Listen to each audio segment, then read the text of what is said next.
सब लोग बोल रहे हैं, सबका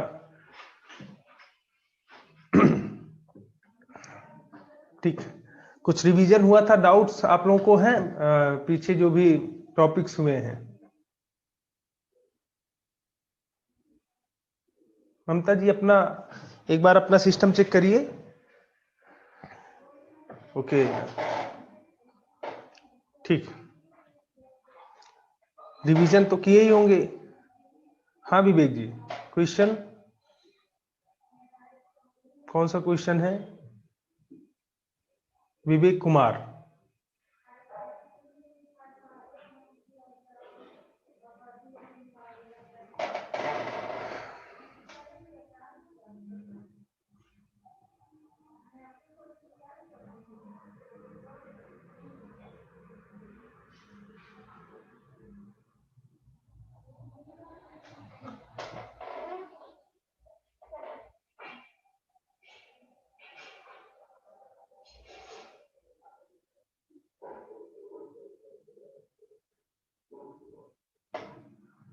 नीतीश जी,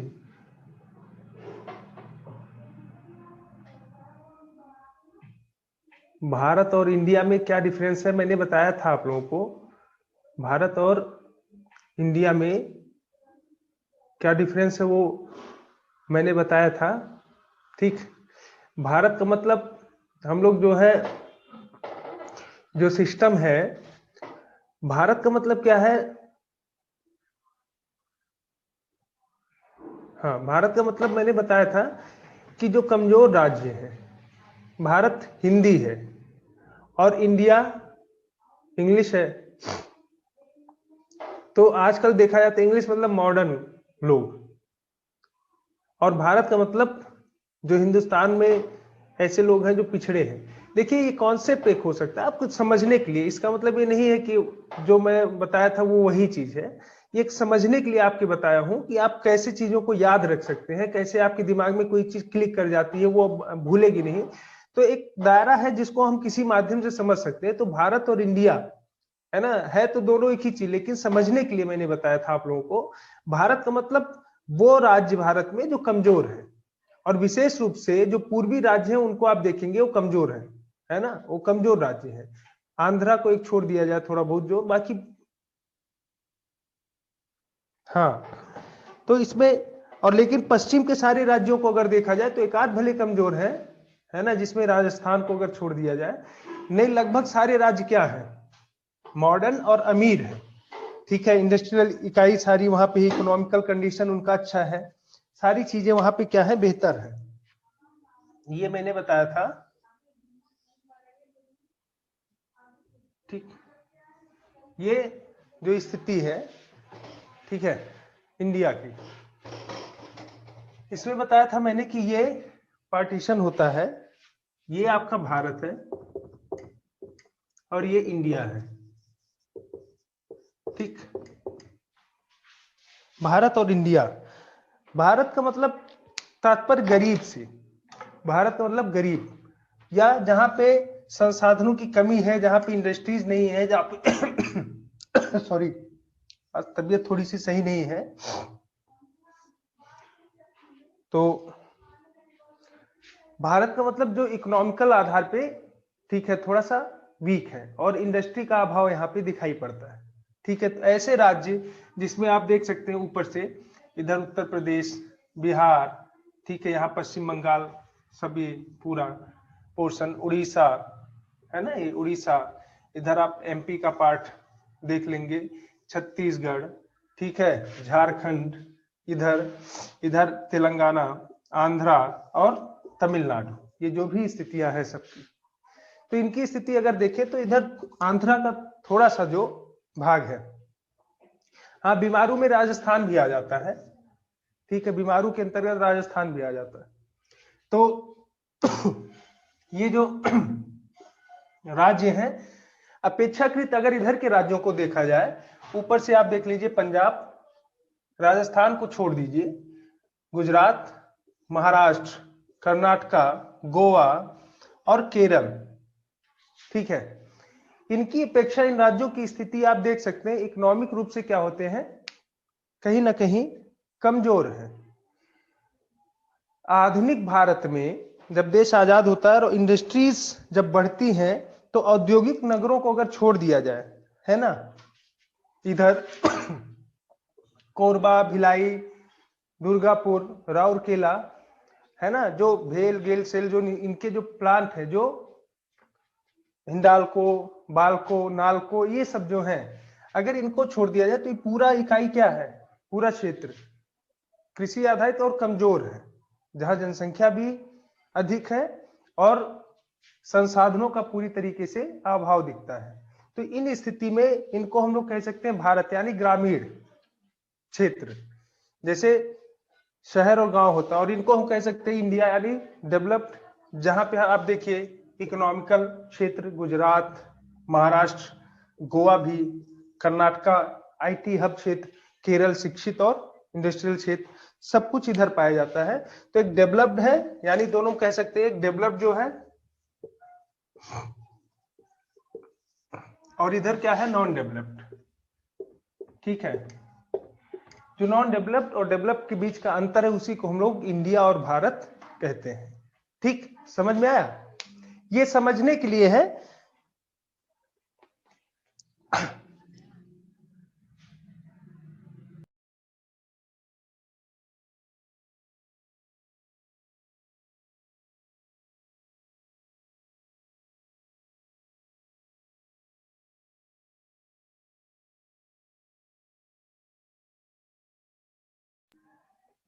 ठीक।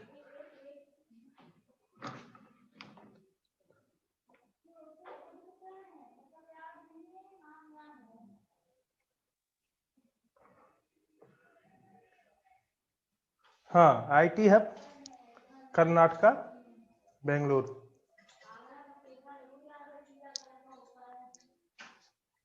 हाँ, ठीक है। आप, मैं बोलता हूं ना कि कोई चीज नहीं समझ में आता, आप बार बार उसको पूछ सकते हैं, समझ में आना चाहिए, लेकिन वो चीजें पूछने लायक हो और वो उस पे कहीं ना कहीं आपका कुछ जो कॉन्सेप्ट है वो समझ में आना चाहिए, मुझे भी, कि हाँ ये चीजें समझने वाली है और इसको बार बार पूछने की आवश्यकता भी है। और वैसे भी जो बहुत ज्यादा डीप होता है उसको मैं बता देता हूँ। ठीक, हम लोग चर्चा कर रहे हैं।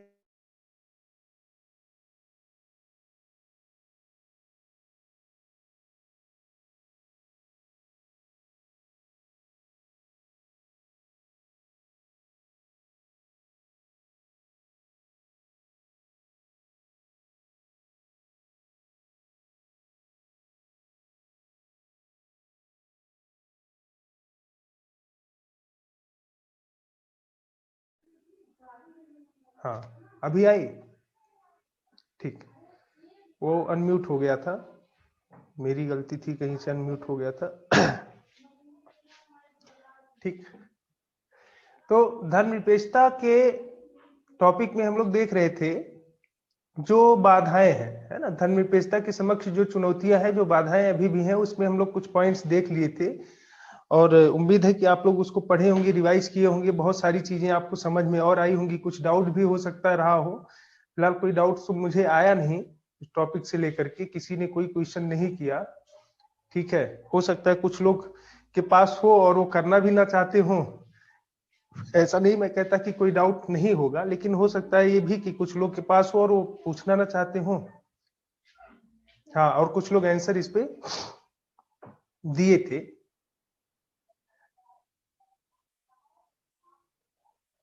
कौन सा आंसर, विवेक जी, कौन सा आंसर?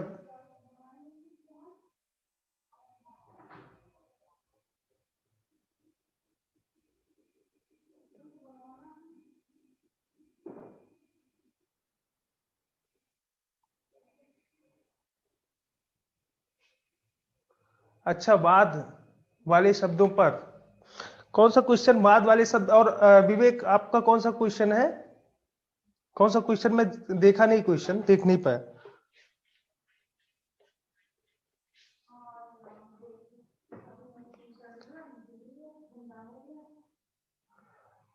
और अच्छा, धर्म आधारित पंचायत, उसका स्थान, और धर्मांतरण का मुद्दा। ठीक, ठीक है, कुछ क्वेश्चन है, इसको मैं बता दे रहा हूं आप लोगों को। देखिए,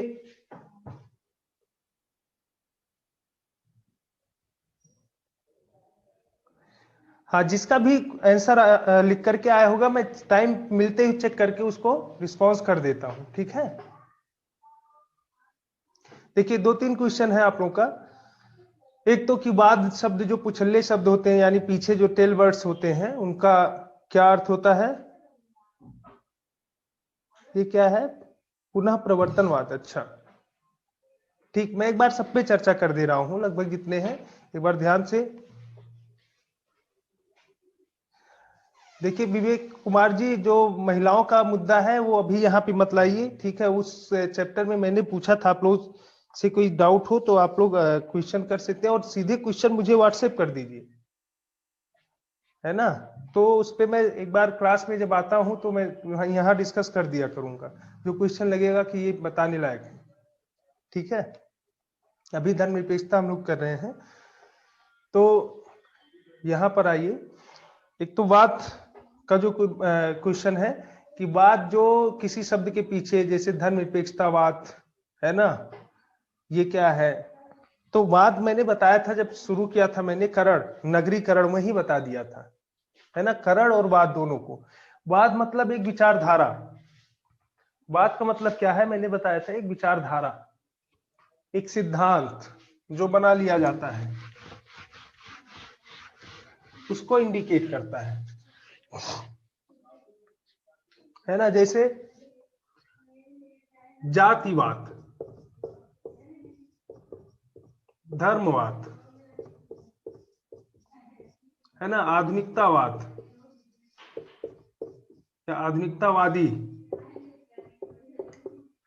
है ना। कुछ भी आप वाद जहां पे पीछे जुड़ जाए, ये वाद, इसका मतलब क्या है, कहीं ना कहीं एक विचारधारा, और जिसके साथ ये बात जुड़ा है, या एक सिद्धांत भी कह सकते हैं इसको, एक विचारधारा या एक थॉट्स या एक सिद्धांत, इस तरीके से कि जिसके साथ ही जुड़ा है, जात के साथ जुड़ा है तो वादी, एक सिद्धांत जात से संबंधित उसके पास है, वो विचारधारा, ठीक, उसकी आइडियोलॉजी, है ना। आइडियोलॉजी किससे, जात, धर्म से जुड़ा है तो धर्म से संबंधित है। आधुनिकतावादी यानी आधुनिकता से संबंधित है, या परंपरावाद, परंपरावादी, जिसके साथ जुड़ जाए बात, यानी उस विचारधारा की बात कर रहा है और उससे संबंधित, ठीक है, उसका सिद्धांत स्पष्ट होता दिखाई पड़ता है, यानी उसके प्रति उसका झुकाव, उसके प्रति उसका लगाव अधिक है, ठीक है, वो बात को दिखाने का काम करता है, ठीक है। दूसरा क्वेश्चन, पुनः प्रवर्तनवाद। इसीलिए मैं बोलता हूं थोड़ा बहुत नेट का भी प्रयोग करिए। पुनः प्रवर्तनवाद अगर एक बार आप डाले होते नेट पे तो आपको समझ में आ जाता। पुनः प्रवर्तनवाद, ठीक, पुनः प्रवर्तनवाद यानी इसको बोलते हैं फिर से प्रवर्तन, उस स्थिति में लाना। जैसे मान लीजिए हिंदू धर्म है, हिंदू धर्म की स्थिति जो सनातन में थी, सनातन जो है वहां तक ले जाने की चर्चा करना, कि जो अस्तित्व था जिसमें अगर कुछ कमियां हैं या स्थितियां बदल गई हैं तो उसको उसी स्थिति में फिर से रखा जाए, जो सदियों पुरानी स्थिति थी, ठीक है। तो प्रवर्तन यानी उस अवस्था में ले जाने की बात करना जहां उसका मूल स्वरूप था, उस मूल स्वरूप में पुनः वापस ले जाने की बात पुनः प्रवर्तनवाद है, ठीक है। ऐसे मुस्लिम धर्म है, जो भी धर्म है, उसके अपने मूल धर्म में वापस उस अवस्था में ले जाने की बात जहां उसका प्रारंभिक काल हुआ करता था, प्रारंभिक स्थिति जो हुआ करती थी वहां तक ले जाने की बात ये पुनः प्रवर्तनवाद है, ठीक है। और क्या था धर्मांतरण का मुद्दा। धर्मांतरण का मुद्दा का मतलब क्या है, जो धर्म, बिल्कुल बिल्कुल अमन जी, यही सब है, ठीक है। इसके बाद क्या है, धर्मांतरण का मुद्दा। धर्मांतरण का मुद्दा आप सुनते होंगे अक्सर ही, है ना, अक्सर ही सुनते होंगे। अभी जैसे आज ही बताया गया हमको कि ऑडिटोरियल में आया है धर्मांतरण का मुद्दा विवाह के पश्चात। तो ये भी वही है ना, विवाह करके धर्मांतरण करवाना, ठीक है, या फिर एक किसी वर्ग को पूरी तरीके से धर्मांतरित करवाना। जैसे आप सुनते होंगे कहीं एमपी में धर्मांतरण का मुद्दा उठ रहा है, तो कहीं केरल में उठ रहा है, तो कहीं पश्चिम बंगाल में, कहीं उत्तर प्रदेश में, कहीं गुजरात में एक पूरा समुदाय का समुदाय क्या कर रहा है, धर्म को परिवर्तित कर ले रहा है। हाँ, लव जिहाद भी है इसी का उदाहरण। हाँ, इसमें लव जिहाद को भी एग्जाम्पल मान सकते हैं। क्या एक्सप्लेन करना है विशाल?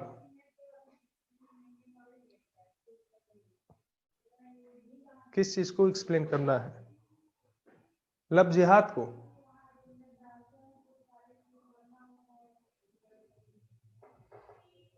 आप पूछिएगा, ठीक है, फोन करिएगा, मैं बता दूंगा आपको लव जिहाद, ठीक है। ठीक। तो ये सारी चीजें, धर्मांतरण का मुद्दा जो है कि एक धर्म से दूसरे धर्म में परिवर्तित कराना जो है, आप केस सुनेंगे बहुत सारे आपको। अभी जैसे हालिया में आपने सुना होगा, गुजरात में एक समुदाय ने पूरा अपना धर्म परिवर्तन कर लिया। अभी कुछ दिन पहले था पश्चिम बंगाल में, उसके पहले उत्तर प्रदेश में, ठीक है।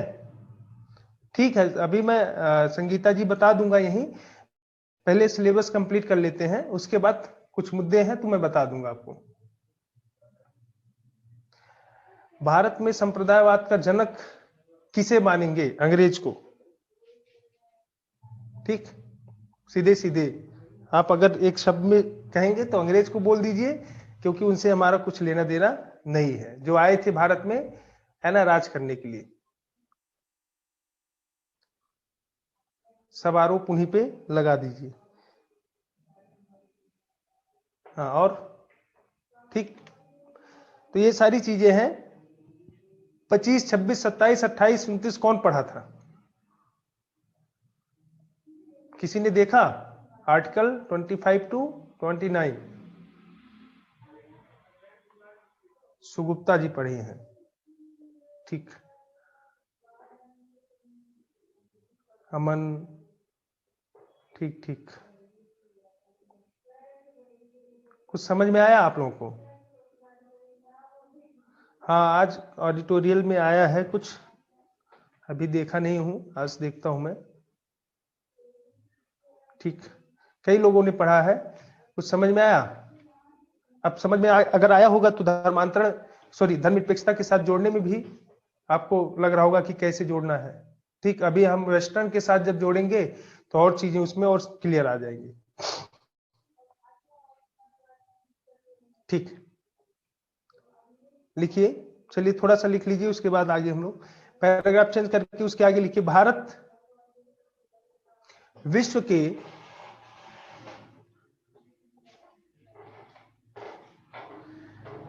अमन जी, यही तो मैं बोला था कि खंडन नहीं करना है जब तक आपके पास पूरी तरीके से मटेरियल ना हो। उसी धर्मनिरपेक्षता में जहां तक लिखे उसके आगे आपको लिखना है, ठीक है। देखिए, भारत विश्व के उन देशों में से एक है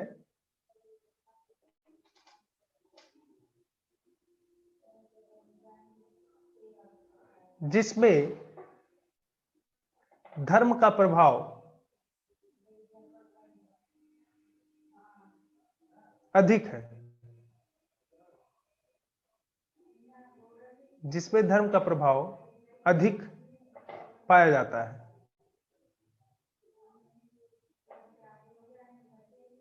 निश्चित रूप से नहीं नहीं, नया नया टॉपिक नहीं है प्रमोद जी, आप लास्ट क्लास में आप नहीं थे क्या? निश्चित रूप से यहां धर्मनिरपेक्षता में वृद्धि हुई है, निश्चित रूप से यहां मतलब भारत में निश्चित रूप से यहां धर्मनिरपेक्षता में वृद्धि हुई है। परंतु परंतु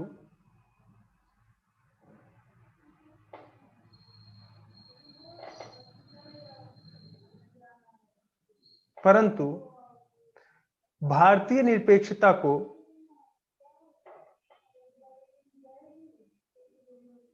भारतीय धर्मनिरपेक्षता को भारत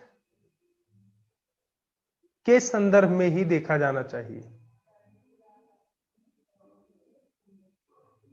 क्योंकि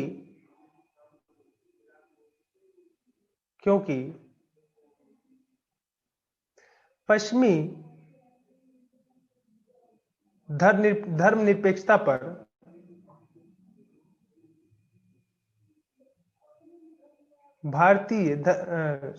पश्चिमी धर्मनिरपेक्षता पर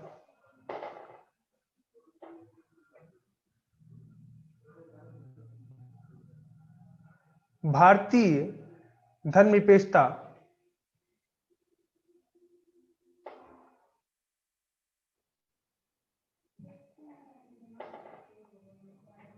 अलग स्वरूप धारण करती है।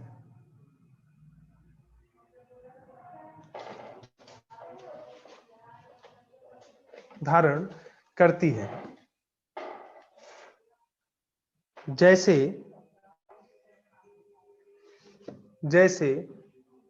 डैश देकर के लिखिए। पहला, पश्चिमी धर्मनिरपेक्षता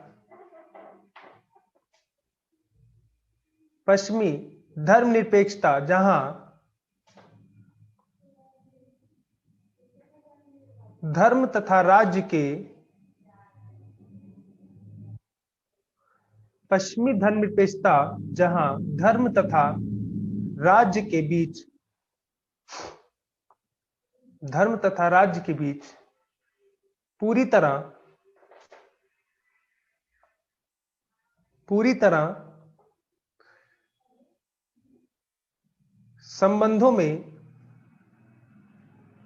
संबंध विच्छेद पर आधारित है, जहां पूरी तरह संबंध विच्छेद पर आधारित है,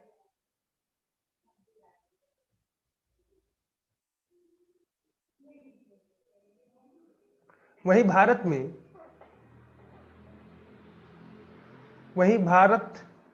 के संदर्भ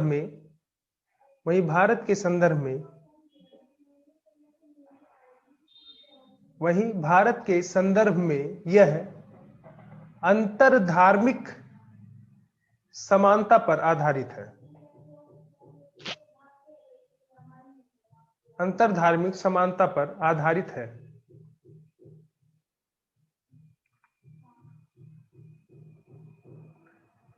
ठीक,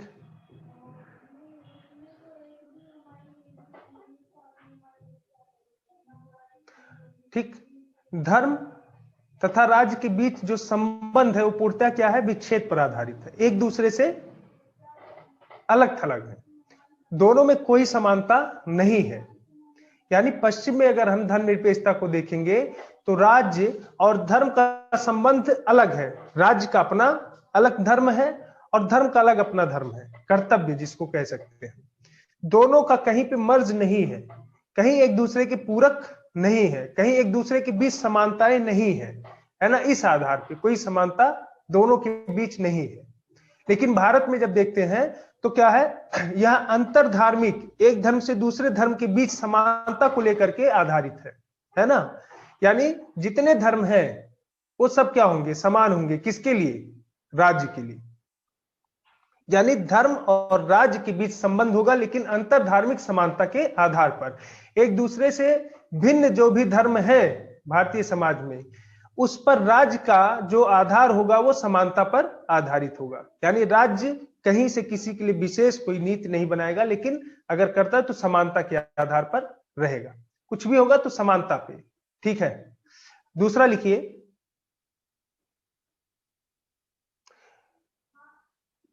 पश्चिमी धर्मनिरपेक्षता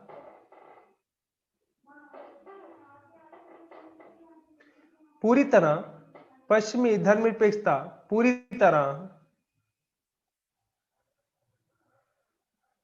अलगाववादी तथा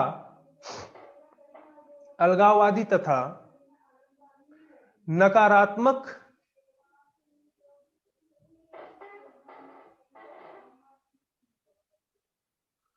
स्वरूप प्रदर्शित करता है। जबकि भारत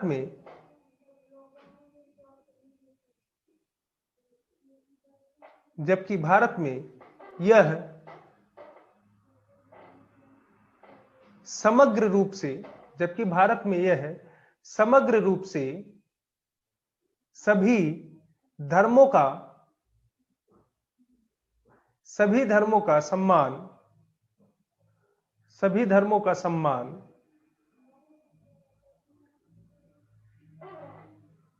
करने की संवैधानिक मान्यता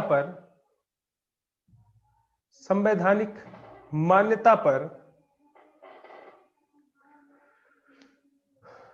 आधारित है।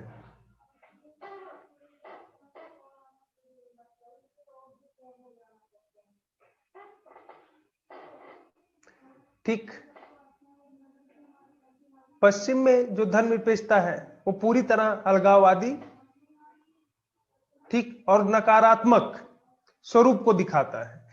यानी धर्म क्या है? जब राज्य का कोई हस्तक्षेप ही नहीं है तो धर्म क्या है? पूरी तरीके से अलगाववादी है ना। मानना है जिसको मानेगा, और अलगाववादी यानी कहीं राज्य से हट करके उसकी अपनी विशेषताएं हैं, इसलिए नकारात्मक है। जो राज्य की विशेषता है उससे हट करके है तो नकारात्मक स्वरूप को दिखाता है। ठीक, और अलगाववादी मतलब अलग थलग, जो अलगाव की विचारधारा, वादी मतलब एक ऐसी विचारधारा जो अलगाव को लेकर के चलता हो। अलगाव किससे? राज्य से, यानी राज्य की नीतियों से, राज्य के विचारों से, राज्य के सिद्धांतों से पूरी तरीके से अलग थलग। जबकि भारत में जब देखा जाता है तो सारे धर्मों का यहाँ पे समग्र रूप से, है ना, जितने धर्म है समग्र रूप से सबका सम्मान करना। और ये कहता कैसे है? सम्मान करने की बात कहता कैसे है? संवैधानिक आधार पर। ठीक, एक तरफ तो राज्य का कोई धर्म नहीं है ना। तो जो मैंने बताया था 25-26, उसके लिए सबसे बड़ा सेंटेंस है। ठीक, ये पुष्टि करने के लिए कि कैसे पश्चिम में जो धर्मनिरपेक्षता है वो अलग थलग है, अलगाववादी है, नकारात्मक। लेकिन भारत में क्या है? अलग होते हुए भी अगर कहा जाए तो संवैधानिक रूप में सभी धर्मों को समान रूप से सम्मान देने की बात कही जाती है। तो संवैधानिक आधार पर यहां राज्य का कहीं ना कहीं संबंध दिखाई पड़ता है, लेकिन वो संबंध किस रूप में है? सम्मान करने के रूप में। ठीक, यानी राज्य का कोई भी धर्म नहीं होगा, लेकिन अगर राज्य किसी धर्म को मानता है तो समान रूप से सारे धर्मों को मानेगा, और इसके लिए संवैधानिक मान्यता भी देता है। और सारे धर्मों का सम्मान संवैधानिक आधार पर बराबर होना चाहिए, किसी के साथ कोई भेदभाव नहीं होना चाहिए। ठीक, तो ये दो तथ्य ऐसे हैं जो पश्चिम में भारत की धर्मनिरपेक्षता जो है उसको अलग करता है भारत की धर्मनिरपेक्षता के साथ। इसके साथ साथ और भी कुछ चीजें हैं। ठीक, लिखिए,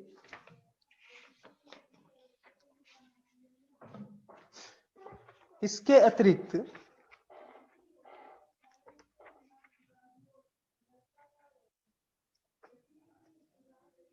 अतिरिक्त भारत में, पैराग्राफ चेंज करके लिखिएगा, इसके अतिरिक्त भारत में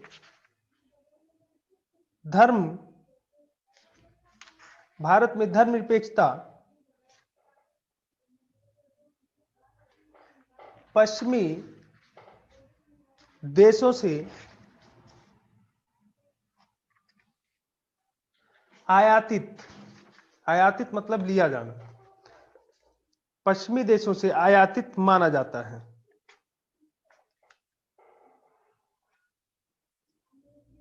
जबकि पश्चिम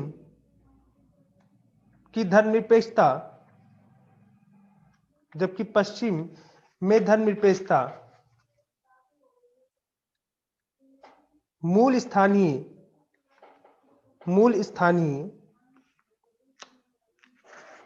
मानी जाती है।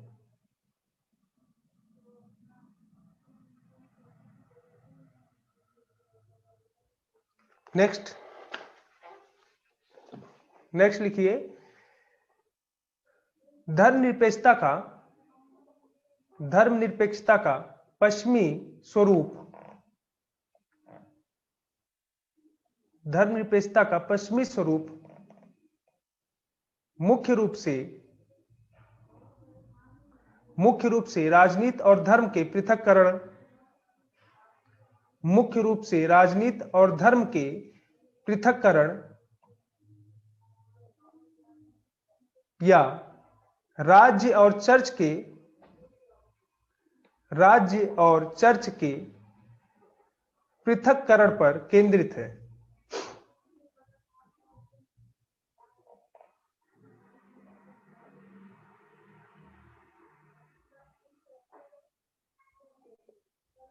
अर्थात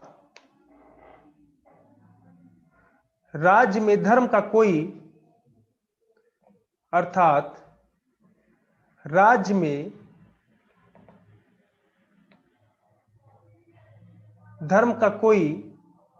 हस्तक्षेप नहीं है।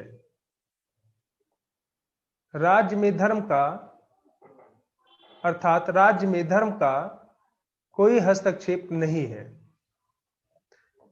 एक बार फिर से सुन लीजिए, धर्मनिरपेक्षता का पश्चिमी स्वरूप मुख्य रूप से राजनीति और धर्म से पृथक्करण या राज्य और चर्च के पृथक्करण पर केंद्रित है। ठीक, अर्थात राज्य में धर्म का कोई घुसपैठ नहीं है या फिर कोई हस्तक्षेप नहीं है। इसका मतलब क्या है?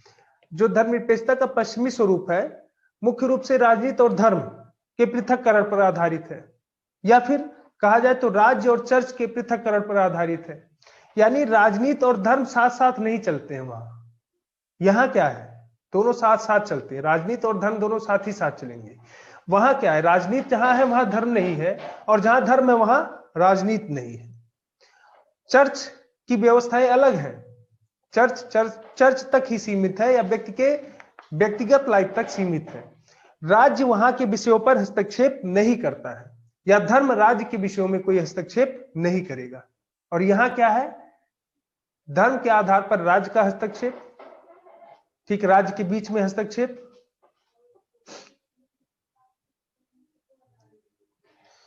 कहां तक उचित है ये चीजें भारत के संदर्भ में या फिर पश्चिम में?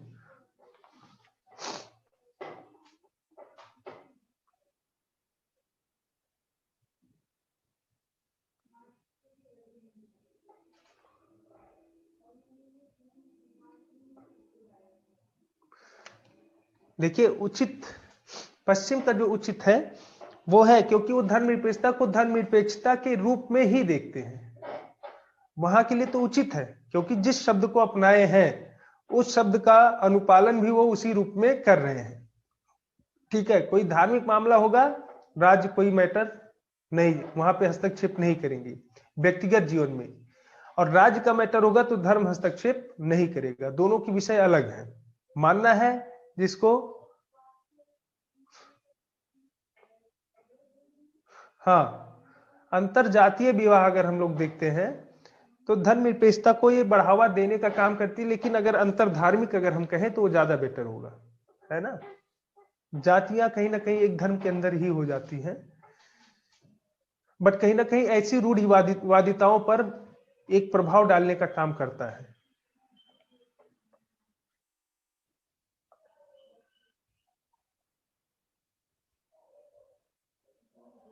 लिखिए नेक्स्ट, भारतीय संविधान में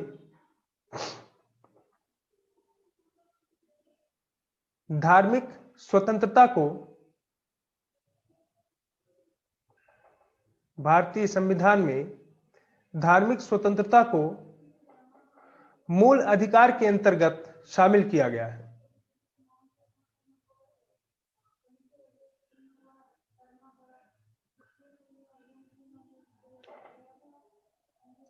जो कहता है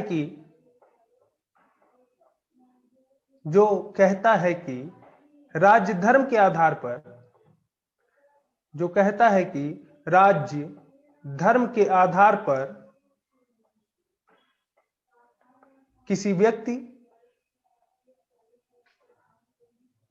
राज्य धर्म के आधार पर किसी व्यक्ति, समुदाय,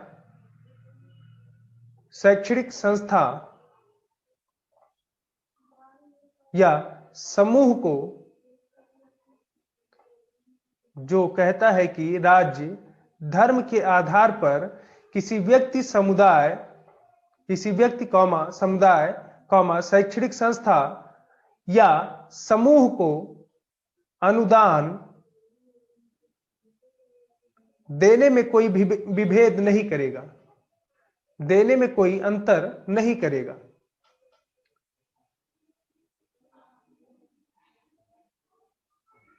अर्थात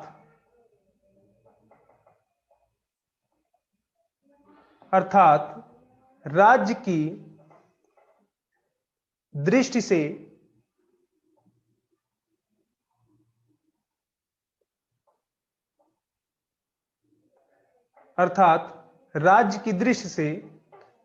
भारतीय धर्मनिरपेक्षता सभी धर्मों के प्रति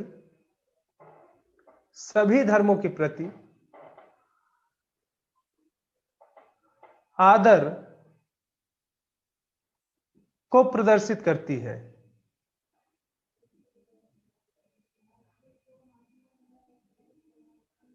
जबकि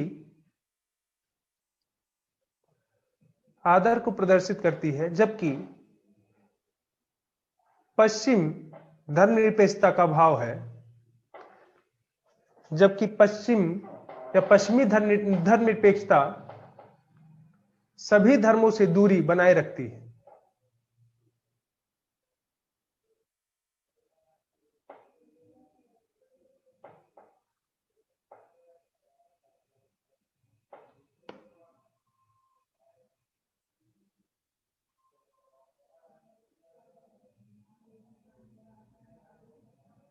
ठीक, यानी यहां क्या है, सभी धर्मों से समानता, प्रेम, व्यवहार। राज्य का क्या होगा, किसी धर्म के प्रति अलगाव नहीं, बल्कि सभी धर्मों के प्रति समान भाव, समभाव। ठीक, लेकिन पश्चिम में जो धर्मनिरपेक्षता है वो क्या है, सभी धर्मों से दूरी बना के रखना, किसी धर्म में कोई भी न समानता न असमानता, सब कुछ क्या है, दूर। राज्य के पास कोई धर्म को लेकर के कोई चर्चा ही नहीं, कोई विषय ही नहीं है उसके पास। वो केंद्र किसका है, चर्च का है, और चर्च अपने कार्यों को करता रहे। तो ये स्थिति क्या है, पश्चिम और भारतीय धर्मनिरपेक्षता के अंतर्गत। ठीक,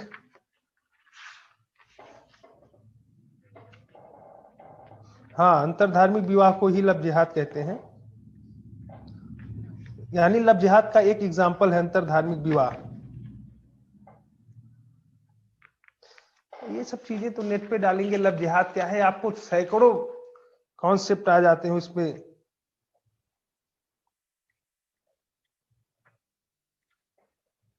लव जिहाद के पीछे इतने क्यों पड़े हैं, मतलब अंतरधार्मिक और धर्मांतरण के मुद्दे पर एक ही मैटर समझ में आ रहा है, लव जिहाद।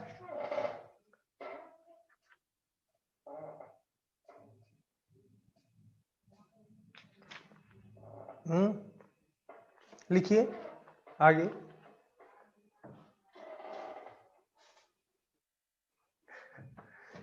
हाँ, और भी मुद्दे हैं,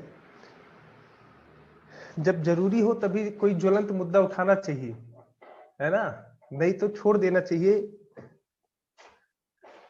एग्जाम्पल बहुत सारे हैं, देखिए। भारतीय धर्मनिरपेक्षतावाद, भारतीय धर्मनिरपेक्षतावाद, न्यूज वालों को टीआरपी मिलती है, इसलिए वो लोग इसी सब पे चर्चा करेंगे।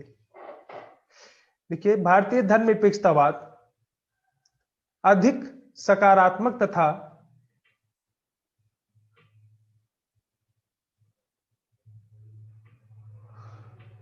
फ्रांस के साथ वो अभिव्यक्ति की आजादी है ना। हाँ, धर्मनिरपेक्षतावाद इसमें जोड़ सकते हैं, जिसमें राइट टू स्पीच, फ्रांस का जो मैटर अभी चल रहा था, ठीक है, इसको भी देख सकते हैं। तो एग्जाम्पल में आप दे सकते हैं, बोल रहा हूं ना, बहुत सारे मुद्दे हैं।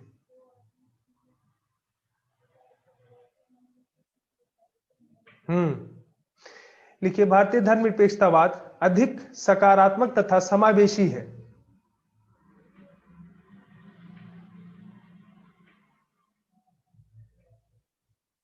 जैसे यदि, बवाल हो जाए तो वो भी लब जिहाद है। देखिए, जैसे यदि मुस्लिम वर्ग को हज यात्रा में, जैसे यदि मुस्लिम वर्ग को हज यात्रा में सब्सिडी दी जाती है,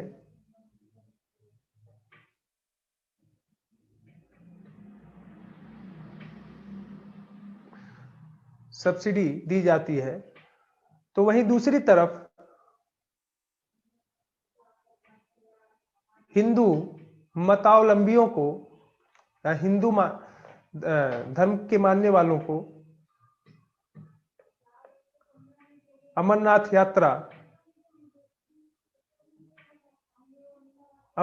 यात्रा हेतु सरकारी प्रबंधन प्रदान किया जाता है।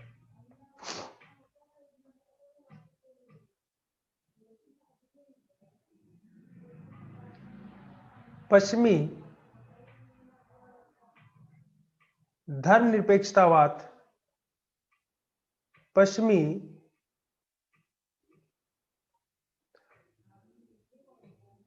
धर्मनिरपेक्षतावाद में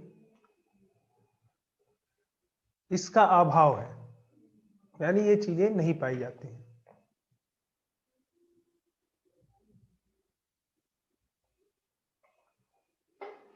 इसी प्रकार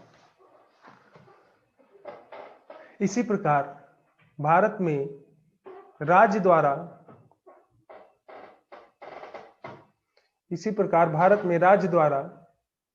समय समय पर धार्मिक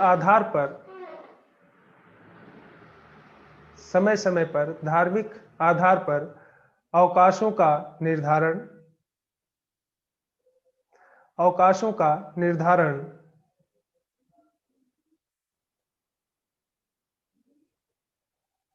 किसी भी परियोजना का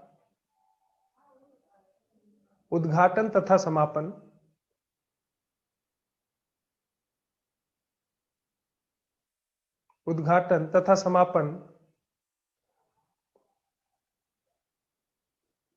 जैसे मुद्दे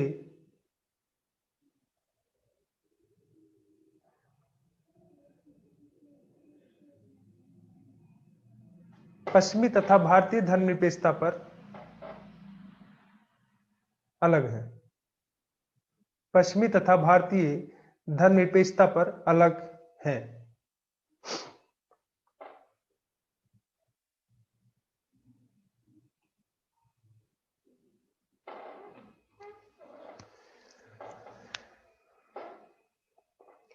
ठीक, ये सारे मुद्दे आप देख सकते हैं कि किस प्रकार से भारत और पश्चिम में जो धर्मनिरपेक्षता पर वाद विवाद है, किस प्रकार से दोनों भिन्न है। ये बहुत सारे आपके टॉपिक हैं, आप देख सकते हैं। ठीक, आगे पैराग्राफ चेंज करके लिखिए। निष्कर्षता कहा जा सकता है कि, पैराग्राफ चेंज करके निष्कर्षता कहा जा सकता है कि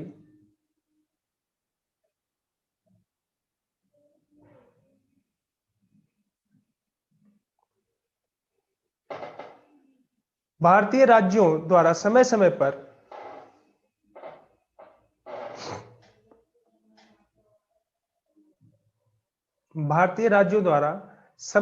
पर धार्मिक मान्यताओं को आश्रय प्राप्त हुआ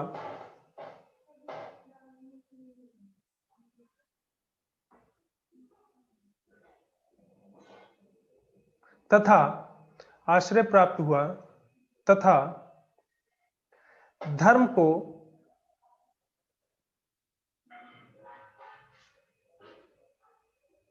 सामान्य जीवन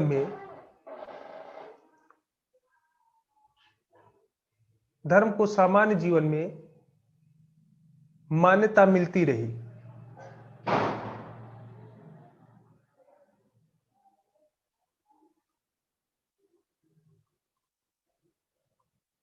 इसी वजह से भारतीय राज्य का धर्मनिरपेक्ष इसी वजह से भारतीय राज्य का धर्मनिरपेक्ष चरित्र बना हुआ है, क्योंकि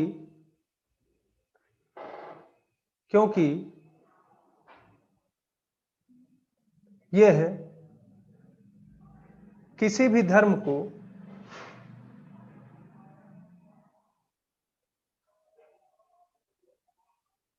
मानते हुए भी, किसी धर्म को समान संरक्षण देते हुए भी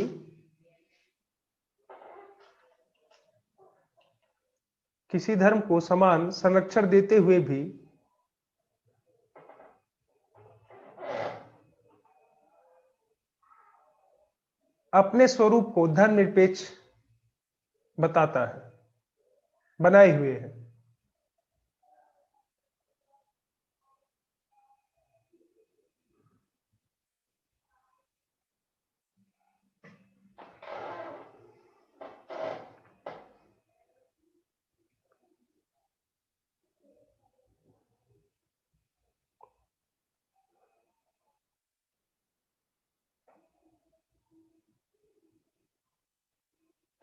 ठीक,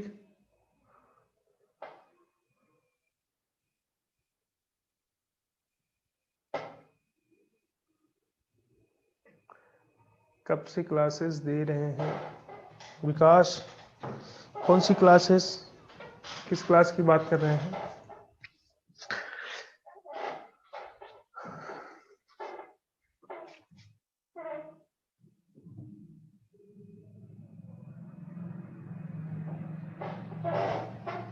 नहीं, खत्म नहीं हुआ है अभी। मुझे 2015 14-15 से मैंने शुरू किया था। ठीक, 15 में मैंने शुरू किया था। उसके पहले भी मैं ले रहा था यूपीएससी 15, उसके पहले ग्रेजुएशन, पीजी और कोचिंग्स अलग, है ना। मैं जब पढ़ रहा था, मैं तभी से पढ़ा रहा हूँ, अपने साथ के लोगों को भी पढ़ाता था। एमबीए कर रहा था तब भी मैं पढ़ा रहा था अपने साथ के लोगों को, साथ ही साथ में। ठीक है, नेट किया तो मैंने नेट किया तो मैंने उस समय ज्वाइनिंग की, पीएचडी परसुइंग।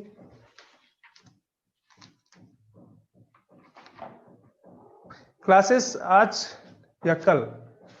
नहीं, नेट था, जेआरएफ नहीं हुआ था मेरा, क्योंकि जब मैंने नेट दिया तो मेरी एज खत्म हो गई थी। पहले मैं क्या नाम है, कभी सोचता नहीं था कि मैं टीचर बनूंगा। हाँ, साथ में पढ़ना वो अलग बात थी, टीचर बनने का शौक नहीं था। फिर मजा आने लगा, धीरे धीरे तो इंटरेस्ट आने लगा, तो फिर, है ना। एथिक्स का आप लोगों को नोटिफिकेशन मिल जाएगा।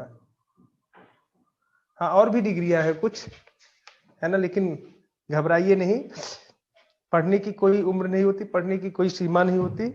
ठीक है, और हाँ जी, मोहम्मद फैजल जी, बिल्कुल।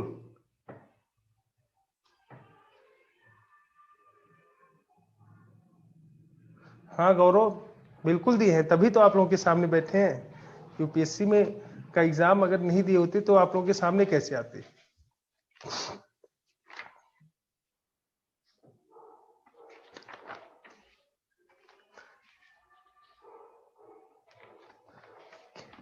रिया कितना लग रहा है आपको? ठीक, ये आपका टॉपिक खत्म हो गया। नेक्स्ट हेडिंग डालिए, सामाजिक सशक्तिकरण। गौरव जी अभी तो मुझे ही कहा गया है ना? सिलेक्शन का क्या हुआ? सिलेक्शन नहीं हुआ तभी आपके सामने है। ठीक, नहीं नहीं रिया जी इतना नहीं है, ज्यादा है ना? हम्म, सिलेक्शन नहीं हुआ तभी तो आप लोगों की सेवा में है। सिलेक्शन हुआ होता तब भी आपकी सेवा में रहते। ठीक, अभी देखिए आज हो सकता है। हाँ ठीक है रिया जी, इतना नहीं और भी है, +2 कर दीजिए उसमें।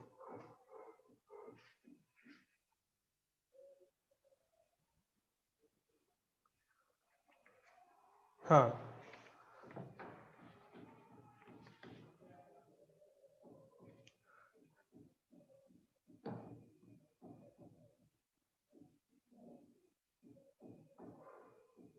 नहीं, आज लास्ट नहीं हो पाएगा, आज नहीं, कल आपका खत्म हो जाएगा ये। ठीक है, कल सिलेबस ये खत्म हो जाएगा। आज लास्ट आपका टॉपिक शुरू करते हैं, लेकिन आज खत्म नहीं हो पाएगा क्योंकि अभी 1 घंटा बचा है। हेडिंग डालिए, सामाजिक सशक्तिकरण।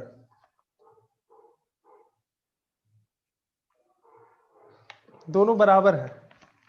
ये सारे क्वेश्चन आप लोग पूछ लीजिए पर्सनल मुझसे, ठीक है? हाँ, जो पर्सनल चीजें हैं मेरी तो उसको आप पर्सनल पूछ सकते हैं हमसे कभी। हाँ, ये लास्ट आपका टॉपिक है। आप सिलेबस देखिए, सारे टॉपिक हो गए हैं ना। भारतीय समाज की विशिष्ट विशेषताएं, इसके बाद भारत की विविधता, महिला, महिला संगठन की भूमिका, जनसंख्या उससे संबंधित मुद्दे, नगरीकरण तथा समस्या उसका जो उपचार है, ये सारी चीजें। बिल्कुल अमन जी, आप एकदम एग्जैक्ट गेस कर रहे हैं। ठीक, तो गरीबी, भारतीय समाज पर वैश्वीकरण का प्रभाव और सामाजिक सशक्तिकरण, उसमें 3 चीजें हम लोगों ने देखा था। तो 3 चीजों को हम लोगों ने देख लिया। अब इसमें सामाजिक सशक्तिकरण और भी है ना? और इसके बाद शुरू हो जाता है जो टॉपिक, वो मान के चलिए वो सोशल जस्टिस। हाँ विकास जी बिल्कुल।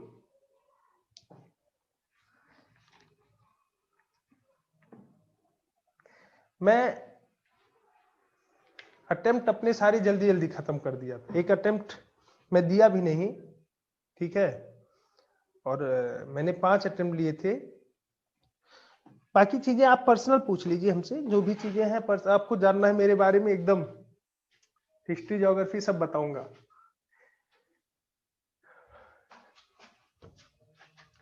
सामाजिक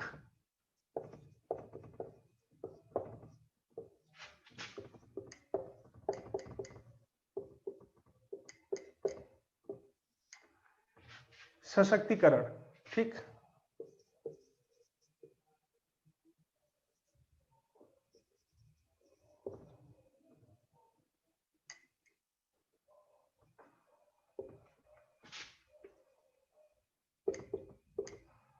सोशल इंपावरमेंट। ठीक, सोशल इंपावरमेंट। सोशल मतलब सामाजिक, और इंपावरमेंट सशक्तिकरण, तो समाज का सशक्तिकरण।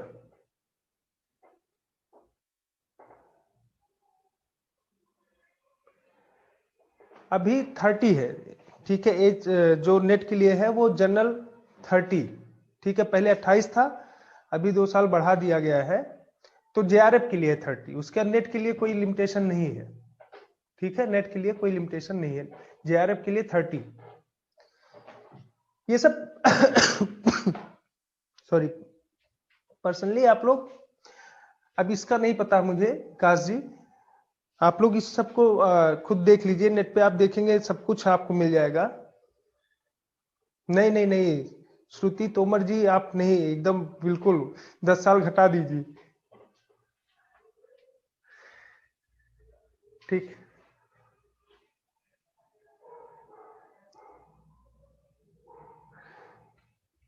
समाज का सशक्तिकरण, कैसे हो सकता है? समाज का सशक्तिकरण कैसे हो सकता है? नीतियों के द्वारा, कार्यक्रमों के द्वारा, है ना, योजनाओं के द्वारा, परियोजनाओं के द्वारा, अर्थव्यवस्था। लेकिन ये सब किसके लिए है? समाज में रहने वाले लोगों के लिए। ठीक, समाज कैसे सशक्त होगा? जब समाज में रहने वाले लोग सशक्त होंगे। ठीक, हाँ अमन जी, बस एकदम सही, उसी के आसपास एक आध साल और बढ़ा लीजिए।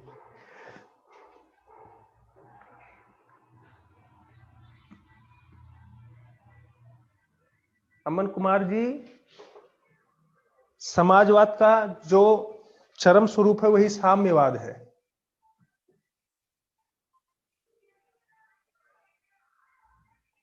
ठीक, समाजवाद और साम्यवाद दोनों, कम्युनिज्म, कम्युनिज्म, ठीक, लिज्म नहीं, और समाजवाद सोशलिज्म।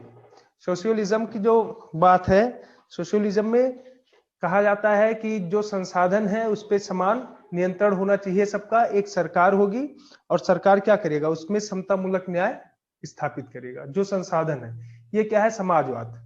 यानी समाज के संसाधन पे सभी का समान अधिकार, और एक सरकार क्या करेगी, नियंत्रण रखेगी और समतामूलक न्याय को स्थापित करेगी, सबके साथ समान वितरण। साम्यवाद क्या है, सरकार विहीन, उसमें सरकार की बात नहीं होती। यानी व्यक्ति क्या होगा, स्वयं से ही संसाधनों पर नियंत्रण रखेगा और स्वयं आवश्यकता अनुरूप चीजों को कंज्यूम करेगा। कोई सरकार नहीं, व्यक्ति स्वयं ही सरकार, और चलता रहेगा। हाँ, मैं दिल्ली में ही पढ़ाता हूँ ऑफलाइन। ठीक है, दिल्ली में north south Rajendra place, even जब खाली समय मिलता है तो चंडीगढ़, जयपुर, ठीक है, इन सारे ब्रांचों पर भी हम लोग जाते हैं, लेकिन जब समय रहता है तब, नहीं रहता है तो नहीं जाते।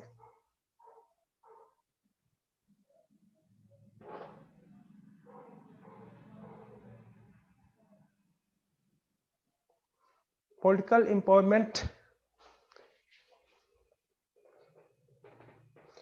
बिल्कुल विकास, जयपुर में अभी लास्ट समय में गया था जयपुर, ठीक है, और जाते भी रहते हैं।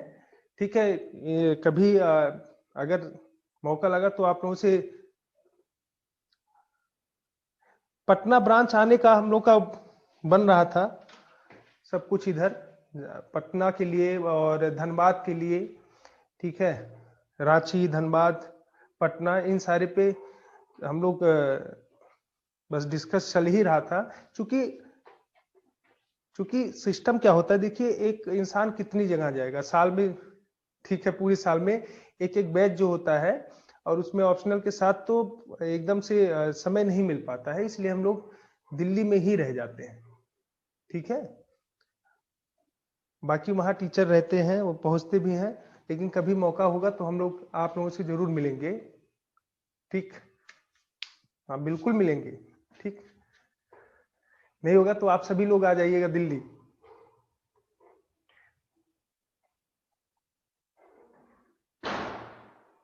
बिल्कुल विकास जी, बिल्कुल बताएंगे, सबको बताएंगे, जितने आप सभी को बताएंगे, जहां मैं जाऊंगा वहां बताऊंगा, ग्रुप में डाल दूंगा, ग्रुप में जुड़े रहिए।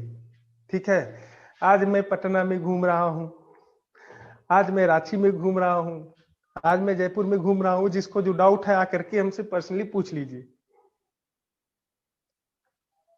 हाँ, देखिए, समाज का सशक्तिकरण, जब समाज में लोग जो हैं, जितने वर्ग हैं, इन वर्गों का जब सशक्तिकरण होगा, ठीक, नहीं नहीं, नेट जेआरएफ का सिलेबस अलग होता है। ठीक, ये सारे क्वेश्चन आप लोग पूछ लीजिएगा, हमसे पर्सनली पूछ लीजिए। ठीक है, अभी आ जाइए, पहले थोड़ा सा हम लोग क्लास देख लें। देखिए, जो समाज में वर्ग हैं, इन वर्गों का जब सशक्तिकरण होगा, इन वर्गों का जब सशक्तिकरण होगा, तो समाज का सशक्तिकरण स्वतः ही हो जाएगा। समाज का सशक्तिकरण कहीं अलग से नहीं होगा, ये समाज है, इस समाज का हम सशक्तिकरण कर ले। ठीक है, तो समाज तो दिखता ही नहीं है, अमूर्त है। कहा जाता है समाज कहीं दिखता नहीं, समाज का स्वरूप क्या होता है, अमूर्त, इनटेंजिबल। ठीक है, टेंजिबल नहीं है, समाज अमूर्त होता है, और अमूर्त होने की वजह से कहीं दिखता नहीं है। दिखता तब है जब उसमें कोई एक लगा देते हैं, स्टार्टिंग मैंने बताया था। Thank you Aman ji. ठीक, जब हम बताए थे कि जब समाज में कोई एक लगा देते हैं तब वो मूर्त हो जाता है। तो इस प्रकार से समाज कहीं दिखता नहीं है। एक का मतलब क्या है? ये वर्ग। और ये वर्ग जब समाज में आ जाते हैं तब उस स्थिति में वो समाज दिखने लगता है। और इस वर्गों का अगर हम सशक्तिकरण कर रहे हैं, इन वर्गों का सशक्तिकरण कर रहे हैं, तो समाज क्या होगा? स्वतः ही सशक्त हो जाएगा। ये वर्ग है कौन? दो। एक ऐसा वर्ग है जो निःशक्त है, निःशक्त है यानी जो कमजोर है। और दूसरा वर्ग कौन सा है? जो सशक्त है, ठीक, यानी शक्त है। एक ऐसा वर्ग है जो सशक्त है या शक्त है, जिस जो भी कह लें, ठीक। यानी एक वर्ग ये और दूसरा ये। तो जो सशक्त है उसका तो हम सशक्तिकरण करेंगे नहीं। करेंगे किसका? इन निःशक्त वर्गों का। अब इस निःशक्त वर्ग में कौन कौन है?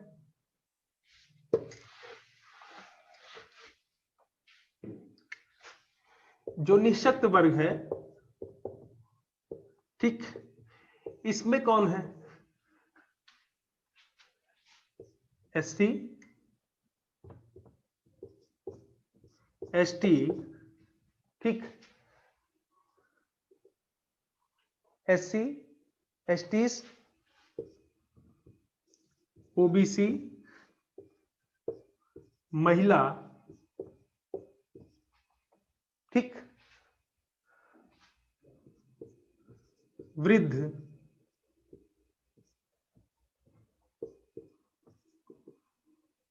बालक। बालक का मतलब यहां बालक से तात्पर्य क्या है? बच्चे जो होते हैं, ठीक है, यानी बच्चे, ठीक। बालक बालिका है जिसमें बच्चे, ठीक। इसके अलावा और कौन है?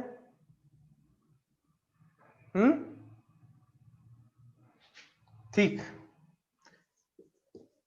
अल्पसंख्यक। इसके अलावा कौन है? अल्पसंख्यक और दिव्यांग और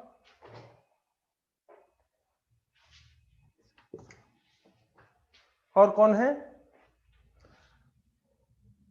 थर्ड जेंडर,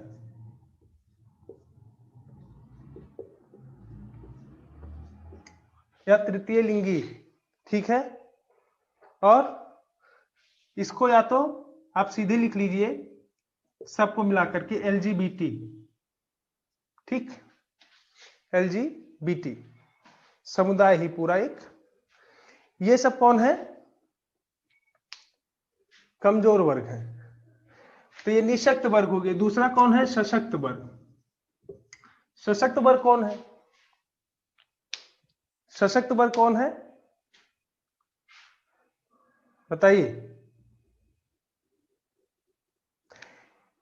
अब सशक्त में एक ही बच रहा है, ठीक है, एक छोड़ दीजिए, बाकी सबको इसमें डाल दीजिए। 15 से, ठीक, 60 वर्ष जो है, ठीक, 15 से 60 वर्ष के बीच का जो सामान्य वर्ग है उसमें भी कौन? पुरुष। और इसमें भी एक वर्ग शामिल हो जाता है यहां पे, EWS, उसको भी निकाल दीजिए तो यही बच रहा है, ठीक। इकोनॉमिकली वीकर सेक्शन जो है, इसको भी अगर वहां से थोड़ा सा यहां शामिल कर दीजिए ट्रांसफर, तो बस यही जो है, इसको छोड़ करके और पूरा समाज क्या है? निःशक्त। और है कोई? यही एक वर्ग ऐसा है, यानी वर्ग के आधार पर इसको छोड़ करके बाकी सब क्या है, चाहे एससीज, एसटीज, ओबीसीज, महिला, वृद्ध, बच्चे, अल्पसंख्यक, दिव्यांग, एलजीबीटी, डब्ल्यूएस, ठीक, इनको छोड़ के 15 से 60 वर्ष का सामान्य वर्ग का पुरुष, वो भी महिला भी नहीं, इसमें पुरुष को छोड़ दिया जाए तो इसके अलावा क्या है? सब निःशक्त है। तो एक ऐसा समाज जहां इतना निःशक्त वर्ग दिखाई पड़ रहा है, ठीक है, ठीक, जहां इतना वर्ग दिखाई पड़ रहा है उस बहुसंख्यक में सब शामिल हो जाते हैं। ठीक, इकोनॉमिकली वीकर सेक्शंस, ठीक है, EWS, इकोनॉमिकली वीकर सेक्शंस। तो ये सारे लोग मिल करके दिखा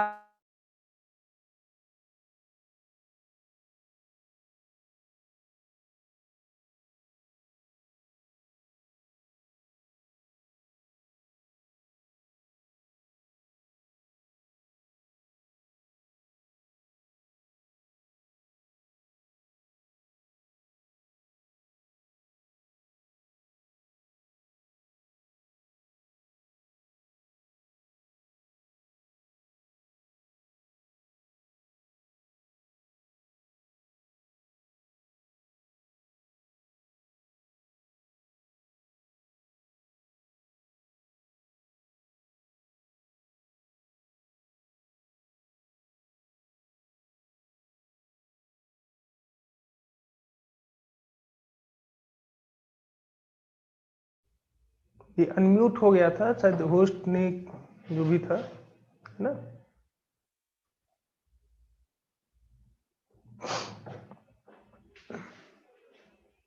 ठीक, अभी सब दिख रहा है? चलिए, आवाज भी क्लियर आ रही है?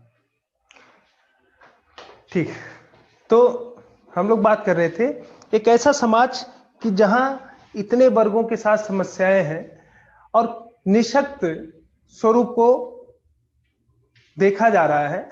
तो ऐसे में उस समाज में अभी सशक्तिकरण के लिए बहुत ज्यादा चैलेंज भी दिखाई पड़ता है। अब चैलेंज अगर दिखाई पड़ता है तो कहीं ना कहीं सशक्तिकरण तो करना पड़ेगा। अब सशक्तिकरण समाज का तभी हो पाएगा जब इनका होगा, और इनके सशक्तिकरण में लगातार प्रावधानों को देखा भी जा रहा है ना। जब से देश आजाद हुआ है तब से लेकर के, और उसके पहले भी इसकी नींव पड़ चुकी थी, तो बहुत सारे सुधार पहले हुए और बहुत सारे सुधार आजादी के बाद से लेकर के और अब तक किए जा रहे हैं। यानी कहीं ना कहीं समाज को सशक्त बनाने की दिशा में प्रयास किया जा रहा है। इस प्रयास में कुछ प्रयास ऐसे हैं कि जिसको हम लोग सामूहिक रूप से सबके साथ देख सकते हैं। ठीक है, सबके साथ देख सकते हैं।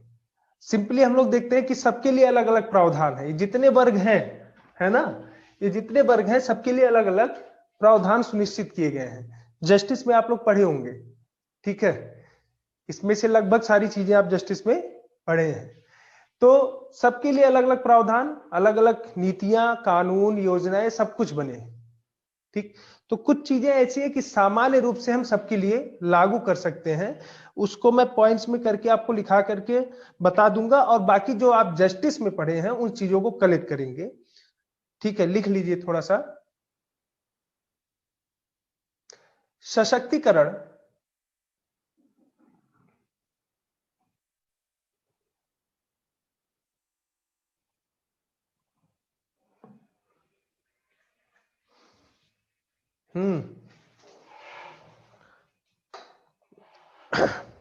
लिखिए, सशक्तिकरण अवधारणा का उद्भव, सशक्तिकरण अवधारणा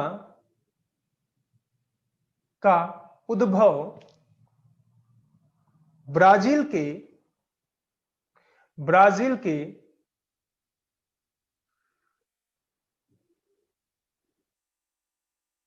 शिक्षाविद,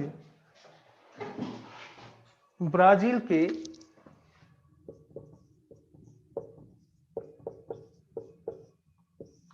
शिक्षाविद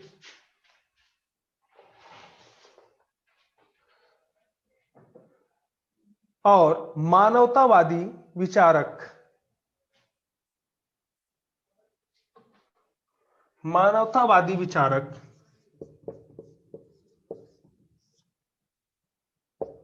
फ्रीयर, मानवतावादी विचारक फ्रीयर के लेखों से माना जाता है।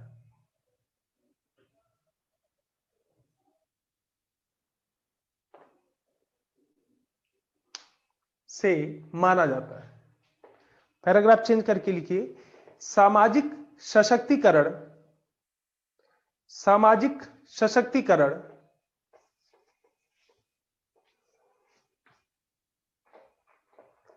सामाजिक सशक्तिकरण से तात्पर्य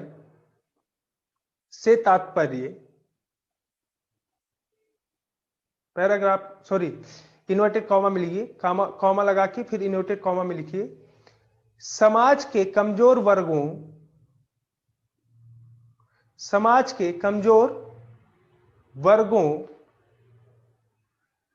के लोगों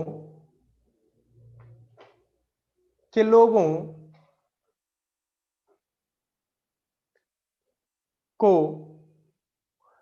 आधारभूत अवसर उपलब्ध कराना,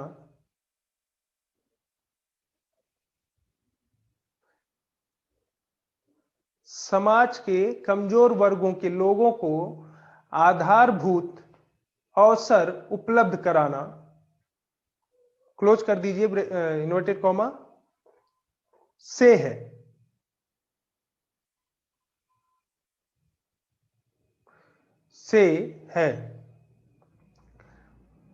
ठीक, यानी समाज के कमजोर वर्ग के लोगों को अगर आधारभूत अवसर उपलब्ध हो जा रहे हैं, ठीक, तो समाज का सशक्तिकरण हो जाएगा। और कमजोर वर्ग है कौन? निशक्त वर्ग। इन वर्गों को अगर आधारभूत अवसर प्राप्त हो रहे हैं समाज में, तो ऐसे में क्या होगा? समाज का सशक्तिकरण संभव होगा। ठीक, लिखिए, जिसके अंतर्गत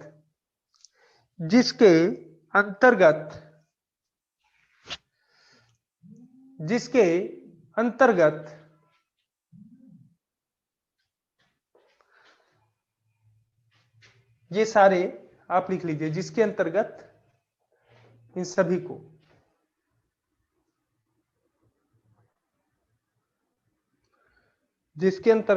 SC, ST, OBC, महिलाएं, वृद्ध, बच्चे, अल्पसंख्यक, दिव्यांग, है ना, ये सारे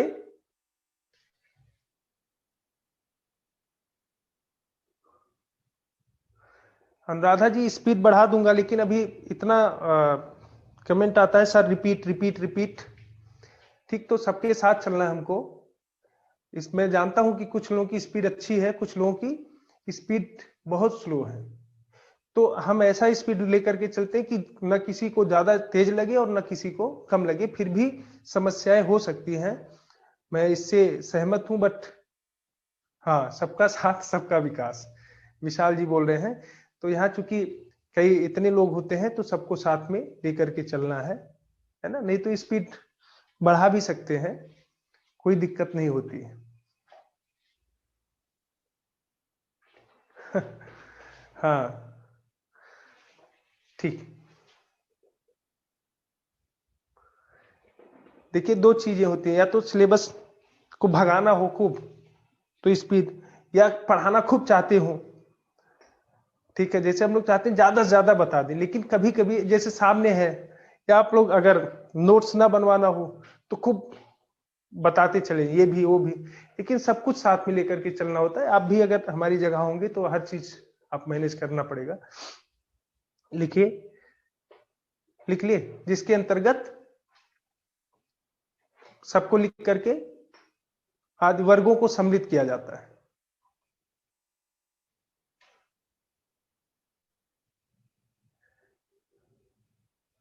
इन सभी वर्गों के लिए इन सभी वर्गों के लिए इन सभी वर्गों के लिए समाज तथा सरकार द्वारा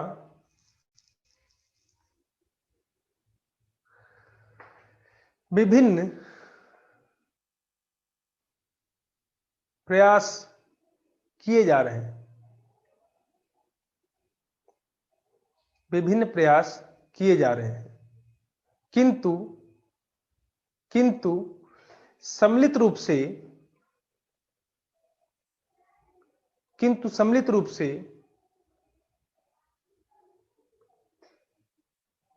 कुछ प्रयासों को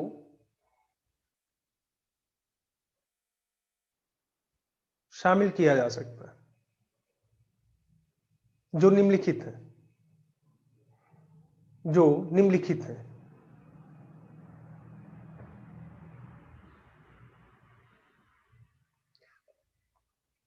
ठीक। अब देखिए, जितने प्रयास सबके लिए हैं वो तो अलग है ना, सबके लिए जितने प्रयास हैं वो अलग ही हैं, लेकिन केवल सामाजिक सशक्तिकरण में सभी वर्गों के लिए कुछ प्रयास ऐसे हैं जो सम्मिलित रूप से हम सबके लिए लागू कर सकते हैं। ठीक है, वो है क्या, 4 पॉइंट्स हैं, इसको कहीं भी आप यूज कर लीजिए किसी के साथ। ठीक है, जितने वर्ग हैं किसी के साथ भी यूज कर लीजिए। पहला लिखिए, सूचनाओं तक पहुंच। पहले प्रयास में लिखिए, सूचनाओं तक पहुंच। जितने वर्ग हैं सबके लिए। ठीक, सूचनाओं तक पहुंच। दूसरा लिखिए, जवाबदेहिता। जवाबदेहिता।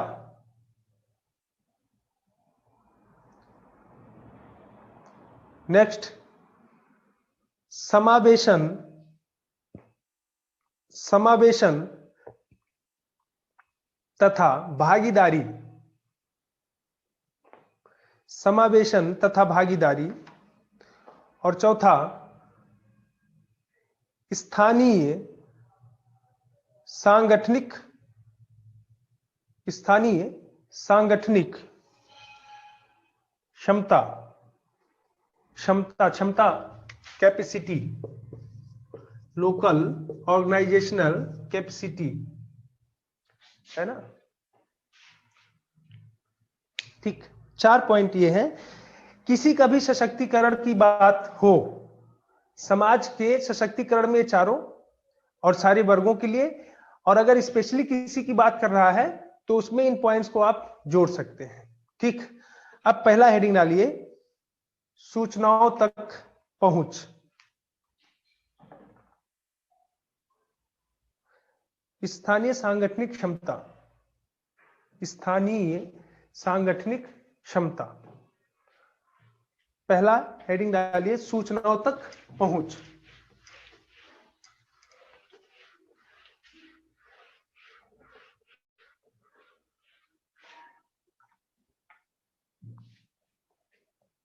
ठीक, सूचनाओं तक पहुंच।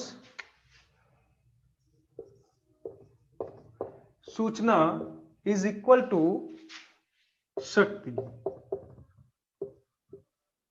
सूचना क्या होती है, शक्ति के बराबर होती है। ठीक है, यानी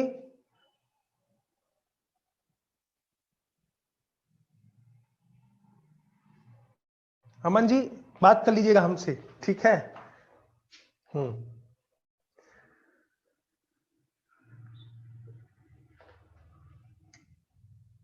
सूचना, ठीक, सूचना जो होता है, इंफॉर्मेशन, इंफॉर्मेशन जो होता है ये पावर होता है। ठीक, कैसे, कैसे, इंफॉर्मेशन ही पावर होता है, और पावर जब होगा किसी के पास, शक्ति जब होगी तो क्या होगा, सशक्त होगा। जब शक्ति होगी तभी तो सशक्त होगा, अगर शक्ति नहीं होगी तो क्या होगा, निशक्त होगा। और ये शक्ति किस रूप में, पावर किस रूप में, आर्थिक भी, सामाजिक भी, राजनीतिक भी, धार्मिक भी, और व्यक्तिगत भी। यानी व्यक्ति, हर प्रकार का वो पावर, हर प्रकार की वो शक्ति जिससे व्यक्ति क्या हो, सशक्त हो। और वो सशक्त होने की जो शक्ति है, जो पावर है, वो किस में है, सूचना में। अब ये सूचना में पावर कैसे, हाउ, एक क्वेश्चन मार्क लग जाता है, हाउ। ठीक, कैसे, आखिर कैसे, सूचना शक्ति का प्रतीक है, कैसे। ठीक, अब आप सिंपली कहीं दूर मत जाइए, अपने ऊपर लागू कर लीजिए। ठीक है, ठीक, आवाज ब्रेक हो रही है किसी के और को, ठीक है। तो सूचना शक्ति का प्रतीक कैसे है ना, कैसे, क्वेश्चन ये उठ जाता है कि आखिर सूचना कैसे शक्ति देगी, और वो शक्ति सशक्त करेगा किस आधार पे? धार्मिक, राजनीतिक, सामाजिक, आर्थिक, व्यक्तिगत, हर प्रकार से व्यक्ति को कैसे सशक्त बनाने का काम करेगा। तो सूचना देखिए, जैसे हम कह रहे थे कि आप अपने आप को ले लीजिए, ठीक, आप अपने आप को किस दिशा में ले जा रहे हैं? जो अभी आप जैसे जहां बैठे हैं और जो कर रहे हैं, ये किस दिशा में जाएगा? आपके सशक्तिकरण में। आपका सशक्तिकरण किस रूप में? आप शिक्षा ले रहे हैं। शिक्षा किस लिए? यूपीएससी के लिए। यूपीएससी किस लिए? क्लियर करेंगे, क्लियर करके क्या होंगे? अधिकारी बनेंगे। अधिकारी बनेंगे तो आपका सबसे पहले सशक्तिकरण होगा और फिर आपके माध्यम से जिस जगह आप जाएंगे, जिस समाज में, वहां का सशक्तिकरण होगा। ठीक, अब आपको पता ही ना हो यूपीएससी क्या है, ठीक, आपको पता ही ना हो यूपीएससी क्या है, फिर कभी आईएएस बन पाएंगे? कभी नहीं बन पाएंगे। तो इंफॉर्मेशन अपने सशक्तिकरण के लिए क्या होना चाहिए? पहले किसी चीज के बारे में जानकारी, सूचना। ठीक, तो आपको सूचना कहां से प्राप्त हुई, कैसे प्राप्त हुई? कि यूपीएससी नाम की कोई संस्था है, वही आईएएस बनाती है। पहले आईएएस आपने कहीं देखा, सुना, जाना, समझा, फिर उसके प्रोसेस के लिए आप आगे बढ़े। यानी जब आप किसी इंफॉर्मेशन को सुनते हैं तो उसके बारे में जानते हैं, देखते हैं, तो आप क्या करते हैं? उस बारे में प्रयास करना शुरू कर देते हैं, और शुरू करेंगे तो वो आपको आपके मुकाम तक ले जाने का काम करती है, और कहीं ना कहीं उसी मुकाम में आपका सशक्तिकरण भी निहित होता है। अब मान लीजिए गवर्नमेंट ने कोई योजना बनाई, ठीक है, महिला के लिए मान लीजिए कोई योजना बनाई, ठीक, एक योजना बना दिया, मातृत्व लाभ, अवकाश जो है ना, अवकाश,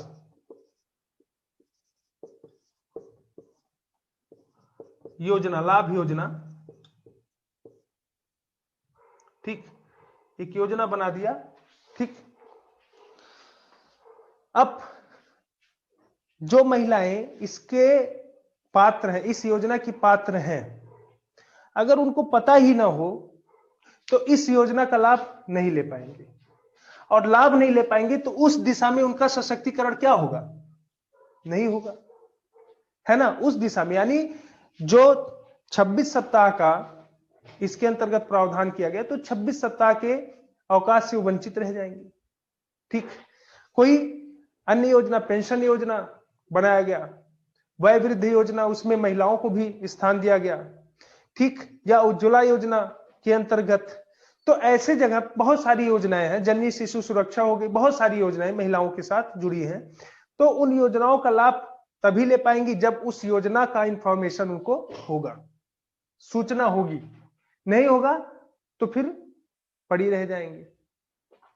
कानून बना, संवैधानिक प्रावधान, आर्टिकल 14, 15 क्लॉज 3, ठीक, 17 में भी 20, 21, 39, है ना, तो 42, 44 जितनी भी है, तो इस सारे आर्टिकल के अंतर्गत हम देखते हैं संवैधानिक लाभ अगर सूचना नहीं है कि संवैधानिक प्रावधान इस तरीके से किया गया है। वैधानिक प्रावधान, घरेलू हिंसा अधिनियम, दहेज उत्पीड़न अधिनियम, संपत्ति में अधिकार, तो ये जो कानून बने हैं, ये कानून नहीं पता होगा तो क्या होगा? हमेशा पीड़ित रहेंगी और निशक्त बनी रह जाएंगी। तो इस वजह से किसी भी योजना का, किसी भी परियोजना का, किसी भी कार्यक्रम का, किसी भी जगह बार्गेनिंग करने के लिए, बार्गेनिंग का मतलब क्या होता है? किसी चीज पर अपने वाद प्रतिवाद को स्थापित करने के लिए सूचनाओं तक पहुंच जरूरी है। आप बार्गेनिंग तभी कर पाएंगे जब सूचना होगा। जैसे महिलाएं बार्गेनिंग करती हैं विशेष रूप से जब परचेजिंग, कहीं शॉपिंग करने जाएंगी, भैया ये इतने में वहां मिल रहा था पहले, है ना, जैसे मान लीजिए बोला 100 रुपए, भैया कैसी बात करें वहां तो 20 रुपए में दे रहा है, मतलब ये भी नहीं, एक लंबा गैप, ठीक, हाँ, मोल भाव करना, ठीक, तो एक लंबा, नहीं नहीं, यहाँ आप बताओ, वो 100 रुपया बोल रहा है, इधर से 10 रुपए से आगे ही नहीं बढ़ रही है ना, 10 रुपए में देना हो, बताओ, अच्छा चलो हम 2 रुपया बढ़ा देंगे, वो कहेगा कि अच्छा चलिए हम 70 दे रहे हैं, नहीं 2 रुपया बढ़ाएंगे। तो क्यों? क्योंकि पता होता है कि यहाँ नहीं वहां, वहां नहीं वहां, सूचना, ठीक। कोई भी आप गए कहीं पे, कोई वस्तु खरीद रहे हैं, कोई चीज खरीद रहे हैं, तो जब सूचना होगी तो बार्गेनिंग क्या होगी? अच्छे से होगी, मोल भाव अच्छे से हो जाएगा। अगर सूचना नहीं है, ठीक, आप लैपटॉप खरीदने जा रहे हैं, आपको लैपटॉप के बारे में कोई सूचना ही नहीं है, कौन सा प्रोसेसर है, रैम कितना होना चाहिए, कौन सा नया लेटेस्ट टेक्नोलॉजी है, क्या काम कर रहा है, आप पहुंचे जो बता दिया वही आप सुन लिए, इसका दाम इतना, तो आप सोचेंगे बस यही कि ज्यादा है हमारे बजट से या कम है, इतना ही सोच पाएंगे। लेकिन इंफॉर्मेशन होगा तो आप उसको तुरंत, अच्छा बताइए प्रोसेसर कौन सा है, कौन सा इसमें लेटेस्ट टेक्नोलॉजी है, ये काम कर रहा है कि नहीं, इसमें ये काम करेगा, अपने अकॉर्डिंग। यानी सूचना क्या करेगा, आपके बार्गेनिंग को बढ़ा देता है। तो सूचना हर जगह आवश्यक है जहां पर सशक्तिकरण करना है, वो किसी भी वर्ग के लिए हो, ठीक है। अगर सशक्तिकरण उसका करना है तो सबसे पहले सूचनाओं तक उसकी पहुंच होनी चाहिए। अगर सूचना तक पहुंच नहीं होगा तो व्यक्ति का सशक्तिकरण पहले ही कदम पर रुक जाता है, ठीक। लिखिए, सूचना शक्ति का प्रतीक होती है। सूचना शक्ति का प्रतीक होती है।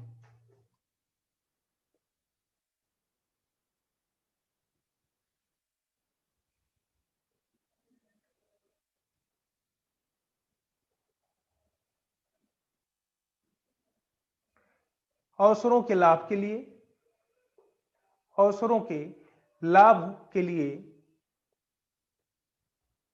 सेवाओं तक बेहतर पहुंच, सेवाओं तक बेहतर पहुंच बनाने के लिए, सॉरी, सेवाओं तक बेहतर पहुंच बनाने के लिए, अधिकारों के, कॉमा लगा करके लिखिएगा, अधिकारों के प्रयोग के लिए,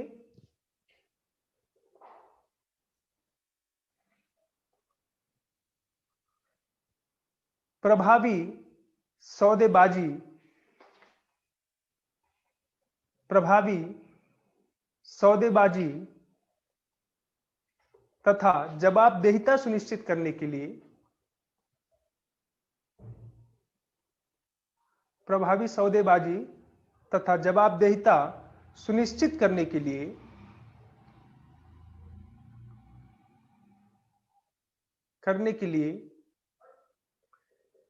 सूचनाओं तक पहुंच होना, सूचनाओं तक पहुंच होना अति आवश्यक है।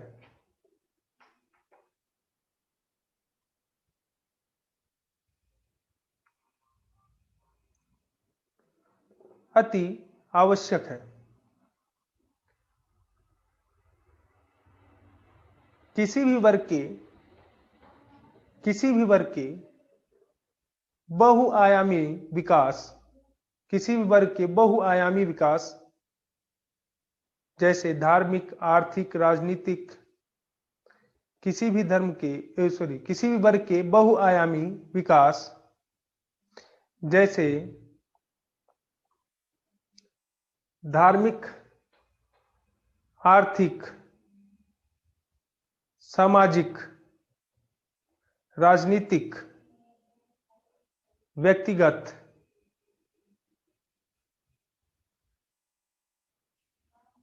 आदि के लिए सूचनाओं तक पहुंच का होना, सूचनाओं तक पहुंच का होना अति आवश्यक है। अति आवश्यक है।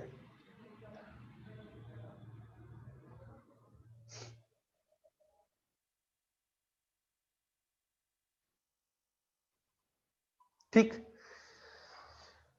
कोई भी विकास करना है व्यक्ति को तो उसके लिए सूचनाओं तक पहुंच होना आवश्यक है। लिखिए, पैराग्राफ चेंज करके, इन सूचनाओं का माध्यम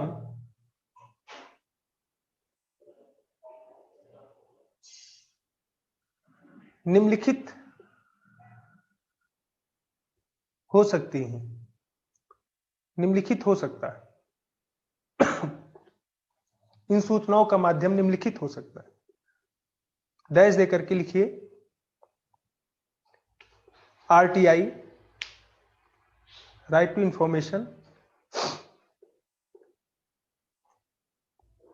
RTI। नेक्स्ट सामूहिक विमर्श या वाद संवाद, सामूहिक विमर्श या वाद संवाद। नेक्स्ट यानी इसको ग्रुप डिस्कशन कहते हैं, इंग्लिश में ग्रुप डिस्कशन। नेक्स्ट कविता। नेक्स्ट नुक्कड़ नाटक।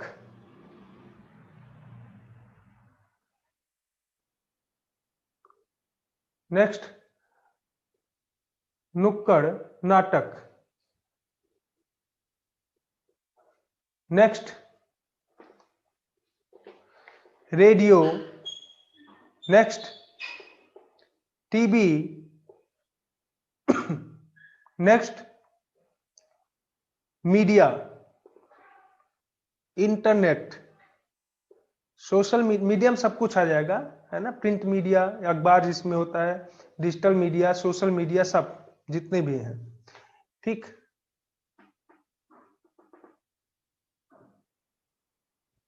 आदि। साथ ही साथ सॉरी,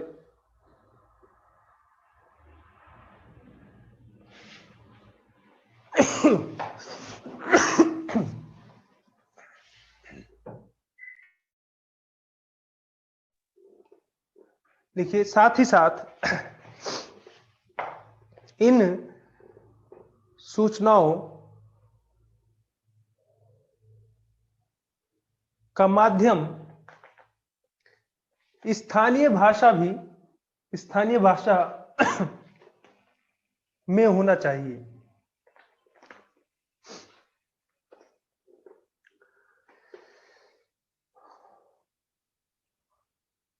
अब देखिए क्षेत्रवाद के लिए हम लोग भाषावाद का विरोध करते हैं, लेकिन ऐसी जगहों पर वही भाषा क्या होती है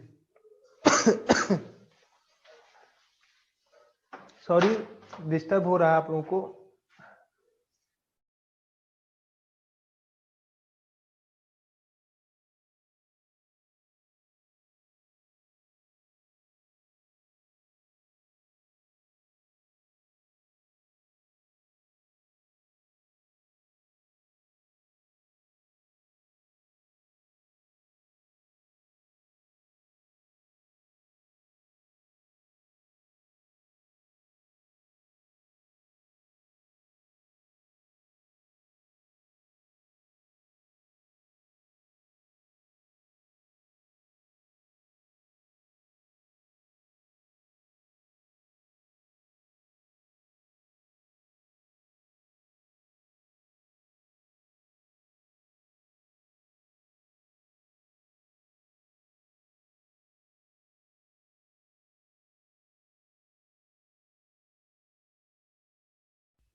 हाँ हाँ, म्यूट किया था मैंने क्योंकि दिक्कत हो रही थी तो इसलिए कर दिया आप लोगों को सुनाई ना पड़े, नहीं तो इरिटेट होंगे, ठीक। हाँ थोड़ी सी गड़बड़ है, कोई बात नहीं। तो हम लोग बात कर रहे थे कि जहां देखिए एक तरफ हम लोग देख रहे हैं ना कि क्षेत्रवाद के अंतर्गत हम लोग भाषावाद का विरोध कर रहे थे, कि जहां देखिए एक क्वेश्चन आएगा क्षेत्रवाद, तो वहां भाषा को लेकर के जो विविधताएं हैं उसको लेकर के विरोध करना होगा। लेकिन वही जब हम ऐसी जगहों पर आते हैं तो यही क्या होता है, भाषाएं हमारे लिए प्राथमिक हो जाती है कि इंफॉर्मेशन तो है, लेकिन कोई व्यक्ति जाकर के किसी को बता रहा है माध्यम कि ये योजनाएं, ये परियोजनाएं, ये कार्यक्रम चल रहा है, और उस भाषा में, जैसे आप एक मूवी देखे होंगे अगर आई हो, न्यूटन, न्यूटन एक मूवी आई थी अगर जो देखे होंगे, उसमें देखिए अच्छी मूवी है, ऑस्कर के लिए उसको नॉमिनेट किया गया था न्यूटन को, ठीक है, राजकुमार राव की, वेरी, हाँ। तो ये सब क्या होती है, डॉक्यूमेंट्री मूवी होती है जो आपके सोशल इश्यूज से रिलेटेड होती है ना, कहीं ना कहीं इससे मुद्दे जुड़े होते हैं, है ना, इलेक्शन बेस्ड, वेरी गुड, हाँ। तो इलेक्शन बेस्ड ये मूवी थी, और राजकुमार राव की डॉक्यूमेंट्री मूवी जिसको हम लोग कह सकते हैं, जो स्थिति, एक्चुअल स्थिति होती है उसको दिखाने का काम करती है। तो उसमें राजकुमार राव जो होता है वो इलेक्शन ऑफिसर जो होता है चुनाव करवाने के लिए बन के जाता है। तो वहां पे इसकी बात जो आदिवासियों के अंतर्गत ये सरकार द्वारा जो संवैधानिक प्रावधान किया गया है उसको ये पूरी तरीके से फॉलो करता है, इलेक्शन में कोई धांधली ना होने पाए। और चूंकि अपनी बात को कहने के लिए इसको एक ट्रांसलेटर की जरूरत होती है, क्योंकि ये डायरेक्ट जो बात कहता तो इसको एक ट्रांसलेटर इसको मिलता है, बुलाता है ये। तो एक ट्रांसलेटर इसमें आती है शिक्षिका, और ये जो बात कहता है वो उस भाषा में लोगों को समझाती है। यानी इंफॉर्मेशन तो है, लेकिन माध्यम क्या है उसका, कि होते हुए भी अगर उस भाषा में नहीं मिल रहा है तो लोग समझ नहीं पाएंगे, है ना। जैसे बैंक है, बैंक में मैक्सिमम लोग क्या है, पढ़े लिखे लोग जो होते हैं, वो भी बैंक का अगर फॉर्म कह दिया जाए भर के पैसा निकाल लो, विड्रॉल कर लो, क्या करना है, तो घबरा जाते हैं।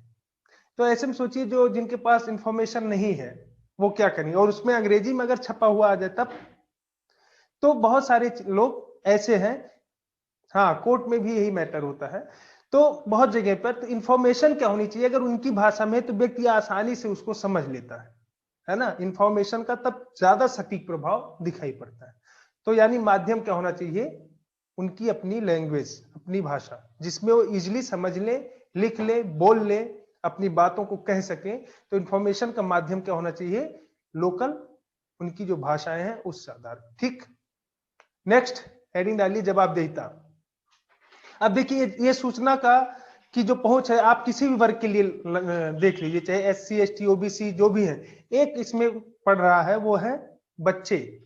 तो बच्चे क्या होते हैं, आश्रित होते हैं। आश्रित में जो उनके गार्जियन या पेरेंट्स हैं उनके उन तक सूचनाओं की पहुंच होनी चाहिए कि बच्चों के लिए क्या प्रावधान है। ठीक, नेक्स्ट जवाबदेहिता। जवाबदेहिता क्या होता है,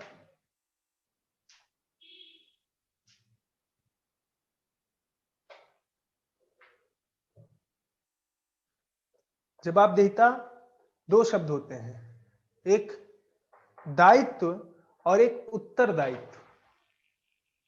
एक बोलते हैं रिस्पॉन्सिबिलिटी, दायित्व, रिस्पॉन्सिबिलिटी, ठीक, और एक होता है उत्तरदायित्व, अकाउंटेबिलिटी। ठीक, एक होता है रिस्पॉन्सिबिलिटी जिसको हम दायित्व बोलते हैं, एक होता है उत्तरदायित्व जिसको अकाउंटेबिलिटी बोलते हैं। यहां हम लोग बात कर रहे हैं अकाउंटेबिलिटी, उत्तरदायित्व की, जिसको जवाबदेहिता भी कहा जाता है। देखिए दोनों में, हाँ हाँ मंजी ठीक है, हाँ। अब देखिए जो दायित्व होता है, दायित्व का मतलब होता है कि कर्तव्य जिस पे कोई जो भी काम कर रहा है, दायित्व के अंतर्गत जो काम कर रहा है उस पर कोई प्रश्न नहीं पूछा जाएगा, उसको उसके लिए कोई जवाब देने की जरूरत नहीं होती है।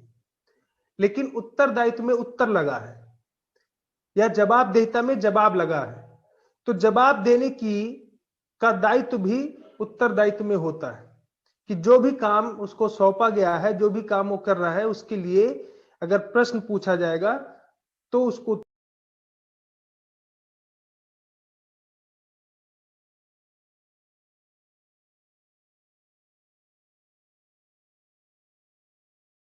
पूछा जाएगा तो उसको उत्तर उसका देना पड़ेगा।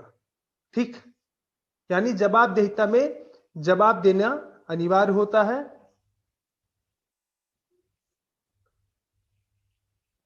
हाँ ठीक, और दायित्व में उत्तर देने का कोई सिस्टम नहीं होता। जैसे माँ बाप होते हैं वो अपना दायित्व निर्वहन करते हैं, ठीक है, दायित्व का निर्वहन करते हैं। माँ बाप क्या करते हैं, दायित्व का निर्वहन। तो बड़ा होकर के कोई बच्चा ये नहीं पूछ सकता कि हमको इस स्कूल के बजाय इस स्कूल में क्यों नहीं पढ़ाए, है ना। जो पूछेगा और उस पर माँ बाप क्या कहेंगे, इसके लिए मैं उत्तरदायी नहीं हूं, मेरी परिस्थितियां जो थी, मेरी जो उस समय सिचुएशन थी, मैंने उसके अकॉर्डिंग अपना कर्तव्य का निर्वहन किया, अपने दायित्व को पूरा किया। ठीक, लेकिन सरकार अगर कहे कि एक समाज में पहुंचे और 10 लोगों को उठा करके अच्छा खासा स्कूल में भेज दे और कुछ लोगों को वहीं छोड़ दे, है ना। जैसे शिक्षा का अधिकार अधिनियम, वो समान है सबके लिए, ठीक।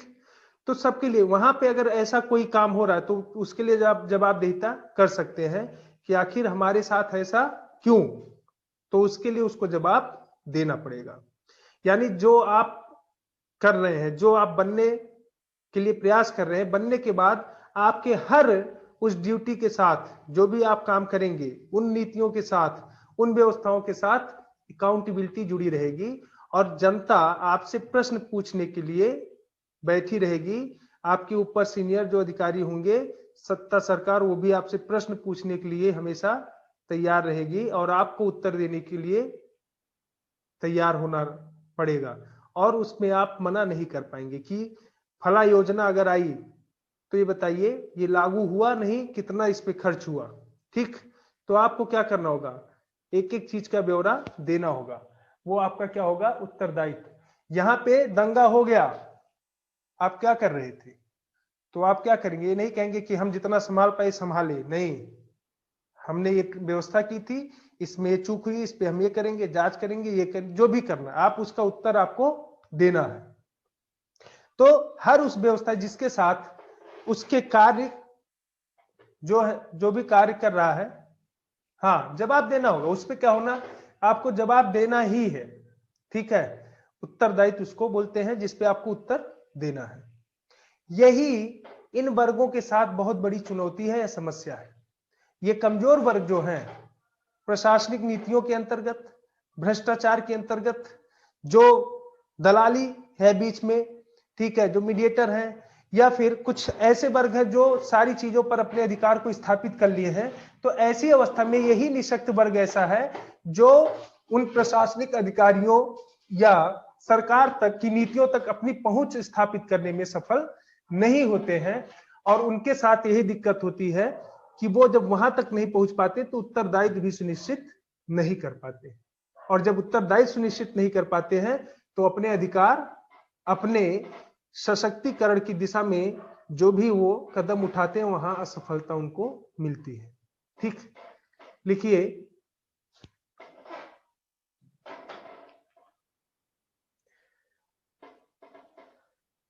लिखिए, उत्तरदायित्व, उत्तरदायित्व सरकारी कर्मचारी, उत्तरदायित्व सरकारी कर्मचारी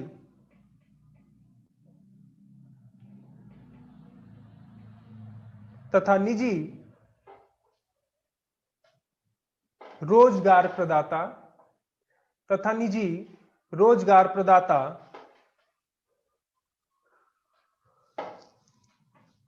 व सेवा प्रदाताओं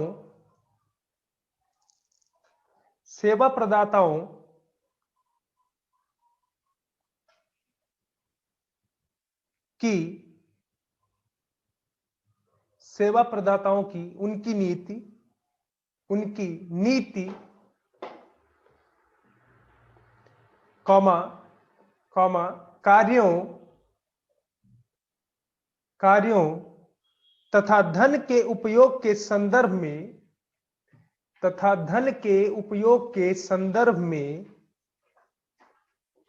जवाबदेही तय करने से संबंधित है,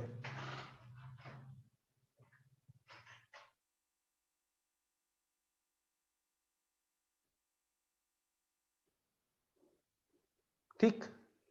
एक बार सेंटेंस को पढ़िए पूरा। उत्तरदायित्व सरकारी कर्मचारी तथा निजी रोजगार प्रदाता व सेवा प्रदाताओं की उनकी नीति, कार्यों तथा धन के उपयोग के संदर्भ में जवाबदेही तय करने से संबंधित है, ठीक। यानी उत्तरदायित्व का मतलब क्या है, ऐसे लोग जो सरकार में हैं, ऐसे लोग जो निजी सेवा प्रदाता हैं, निजी सेवा प्रदाता मतलब सरकार के माध्यम से या स्वयं निजी सेवा को प्रदान कर रहे हैं, उनके संदर्भ में जो नीतियां हैं, यानी वो जो नीति बना रहे हैं, नहीं, फर्ज कर्तव्य होता है, दायित्व होता है ना। बिल्कुल, ये एथिक्स में भी जब आप देता है वहां भी अकाउंटेबिलिटी है। ठीक, तो जो उनकी नीति है, जो कार्य और धन के उपयोग, यानी जितना धन उपयोग किए हैं किसके लिए, पब्लिक के लिए, तो उन सारी चीजों पर जब जवाबदेहिता सुनिश्चित करने की बात होती है तो वही क्या होता है, उत्तरदायित्व। यानी व्यक्ति क्या करे कि आखिर इतना सैंक्शन हुआ इस सड़क के लिए, तो सड़क तो नहीं बना, पैसा गया कहां। जब ये करना सुनिश्चित हो जाए, वो कौन, ठेकेदार से, वो किससे, डीएम साहब से, वो किससे, एसडीएम साहब से, जिससे भी है ना, कि अच्छा ये बताइए इतना सैंक्शन तो हो गया है पैसा और ये निकाला भी जा चुका है ट्रेजरी से या खाते से, तो आप बताइए सड़क का निर्माण क्यों नहीं हुआ। ठीक, तो जब आप इस तरीके से, यानी कि वो निशक्त वर्ग जब किसी वर्ग ऐसे लोगों से जो जिनके ऊपर जिम्मेदारियां हैं विकास की, सशक्तिकरण की, और उनसे जब जवाबदेहिता सुनिश्चित करने के लिए तत्पर हो जाते हैं तो वही उत्तरदायित्व कहलाता है। ठीक, लिखिए आगे, व्यापक रूप से फैला भ्रष्टाचार, व्यापक रूप से, हाँ, भारत सरकार जवाबदेह है भारतीय लोगों के लिए, बिल्कुल। व्यापक रूप से फैला भ्रष्टाचार तथा निजी मुनाफे के लिए, तथा निजी मुनाफे के लिए, यानी लाभ, निजी लाभ के लिए सरकारी पदों का, सरकारी पदों का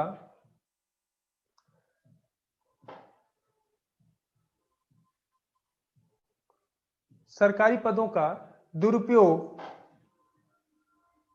सबसे अधिक, दुरुपयोग सबसे अधिक कमजोर वर्ग को ही प्रभावित करता है, सबसे अधिक कमजोर वर्ग को ही प्रभावित करता है,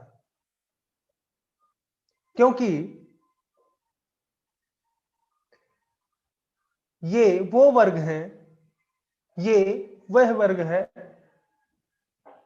जिसकी अधिकारियों तक पहुंच, जिसकी अधिकारियों तक पहुंच ना के बराबर होती है।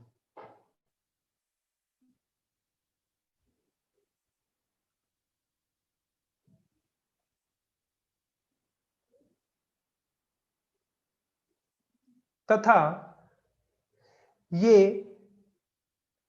या ऐसे, तथा वे उन लोगों में सम्मिलित हैं, तथा वे उन लोगों में सम्मिलित हैं जिनके पास, जिनके पास निजी सेवाओं का प्रयोग,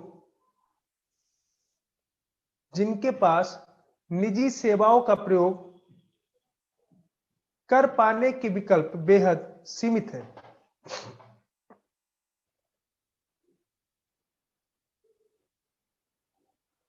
निजी सेवाओं के प्रयोग कर पाने के विकल्प बेहद सीमित है।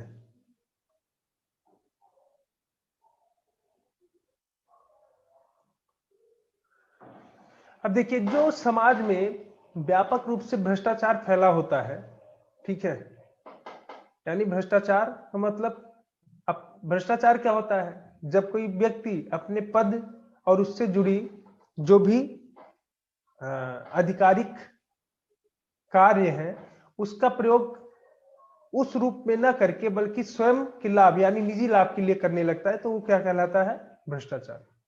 ठीक है, यानी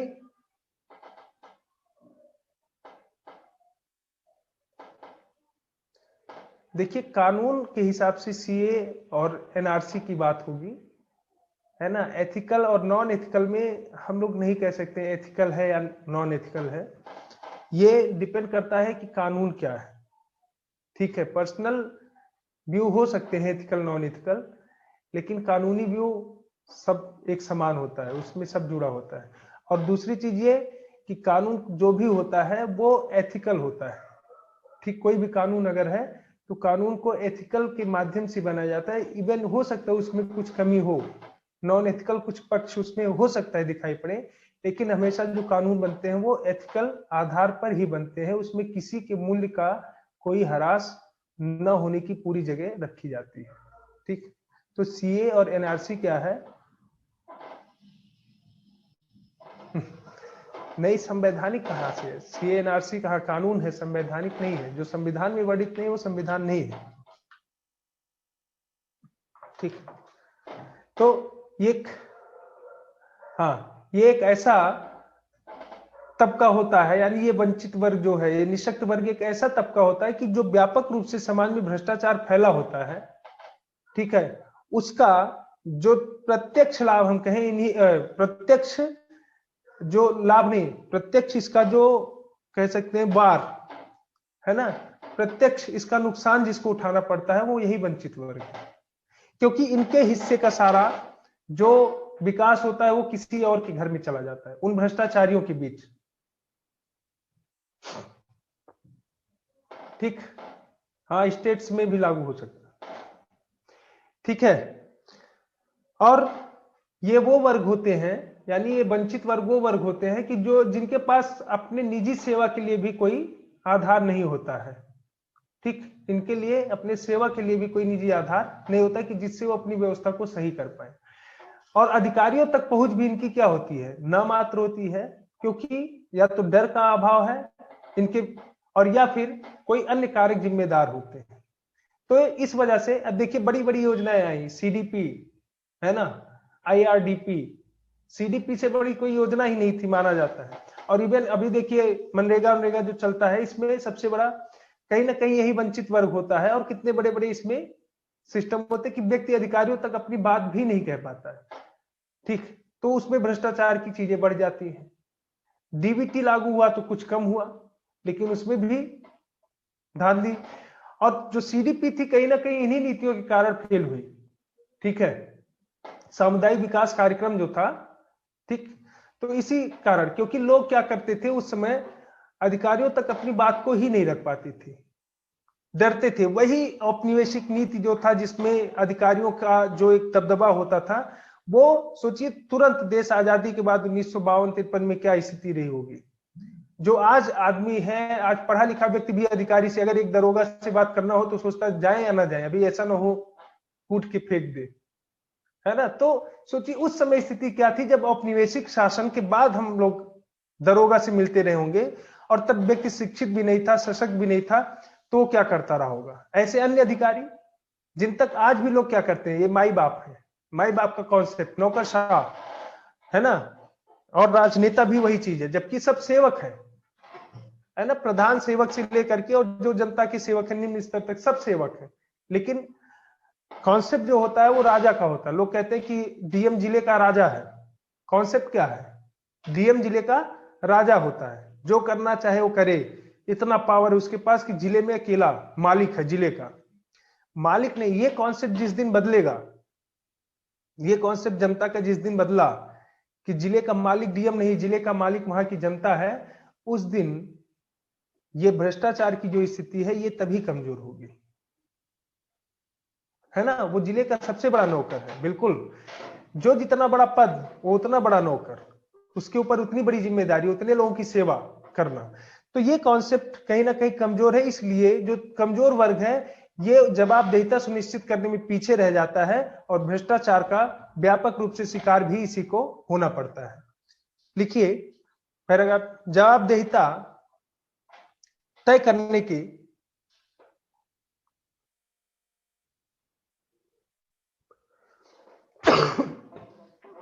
सॉरी तीन प्रमुख तंत्र हैं, तीन प्रमुख तंत्र हैं। प्रशासनिक, दूसरा राजनीतिक, और तीसरा सार्वजनिक।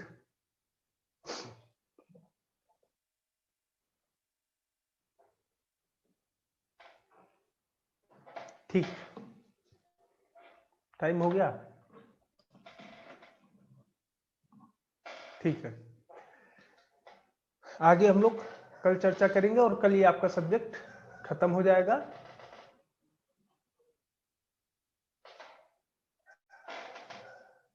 बिल्कुल, सीएम पीएम भी जनता का नौकर है, ठीक है।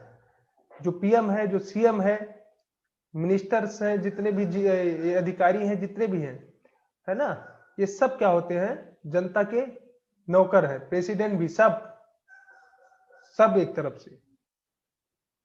जो किसी पद पर है और जनता के प्रति अगर वो पद अकाउंटेबल है तो वो सब क्या है, नौकर है उस जनता की, ठीक। एथिक्स की क्लास आप लोग को इंफॉर्मेशन मिल जाएगा, आप अपने सेंटर पे पूछिएगा तो बताएंगे, या फिर जैसे होगा इंफॉर्मेशन मिल जाएगा, है ना। जितना बड़ा पद उतना बड़ा वो नौकर। बाकी जो इसमें बच रहा है इसको हम लोग कल देखेंगे, कल ये क्लास खत्म हो जाएगा। और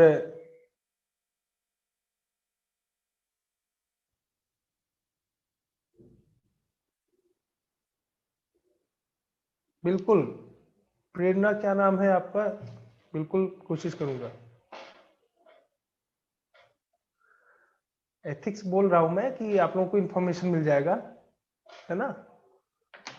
एथिक्स की क्लास कब स्टार्ट होगी ये इंफॉर्मेशन आपको मेल मिल जाएगा, या जैसे भी मैसेज के द्वारा मिल जाएगा। 12 के बाद ही मुझे लग रहा है कि जहां तक दिवाली के बाद स्टार्ट होगा, है ना, जहां तक मुझे लग रहा है, क्योंकि अभी बीच में आपकी गैपिंग भी होगी, छुट्टियां भी होंगी, तो शायद मुझे लग रहा है कि हो सकता है दिवाली के बाद स्टार्ट हो। फिलहाल जब भी होगा आप लोग को इंफॉर्मेशन मिल जाएगी और ये भी पता चल जाएगा कि कौन पढ़ाएगा, है ना। हम्म।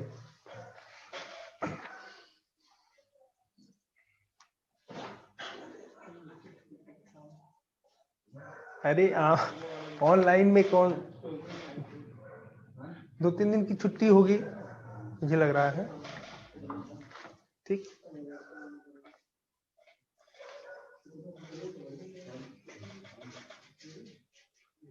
तीसरा प्रकार जो था वो सार्वजनिक था,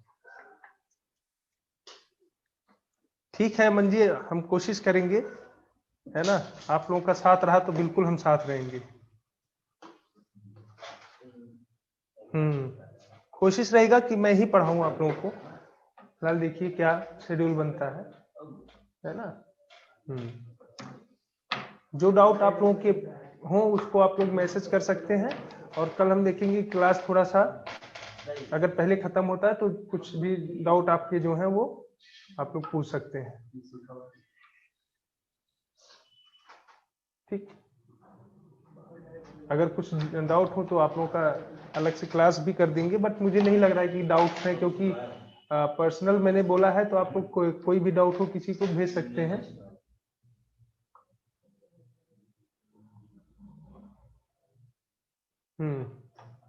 ठीक है, चलिए मिलते हैं कल।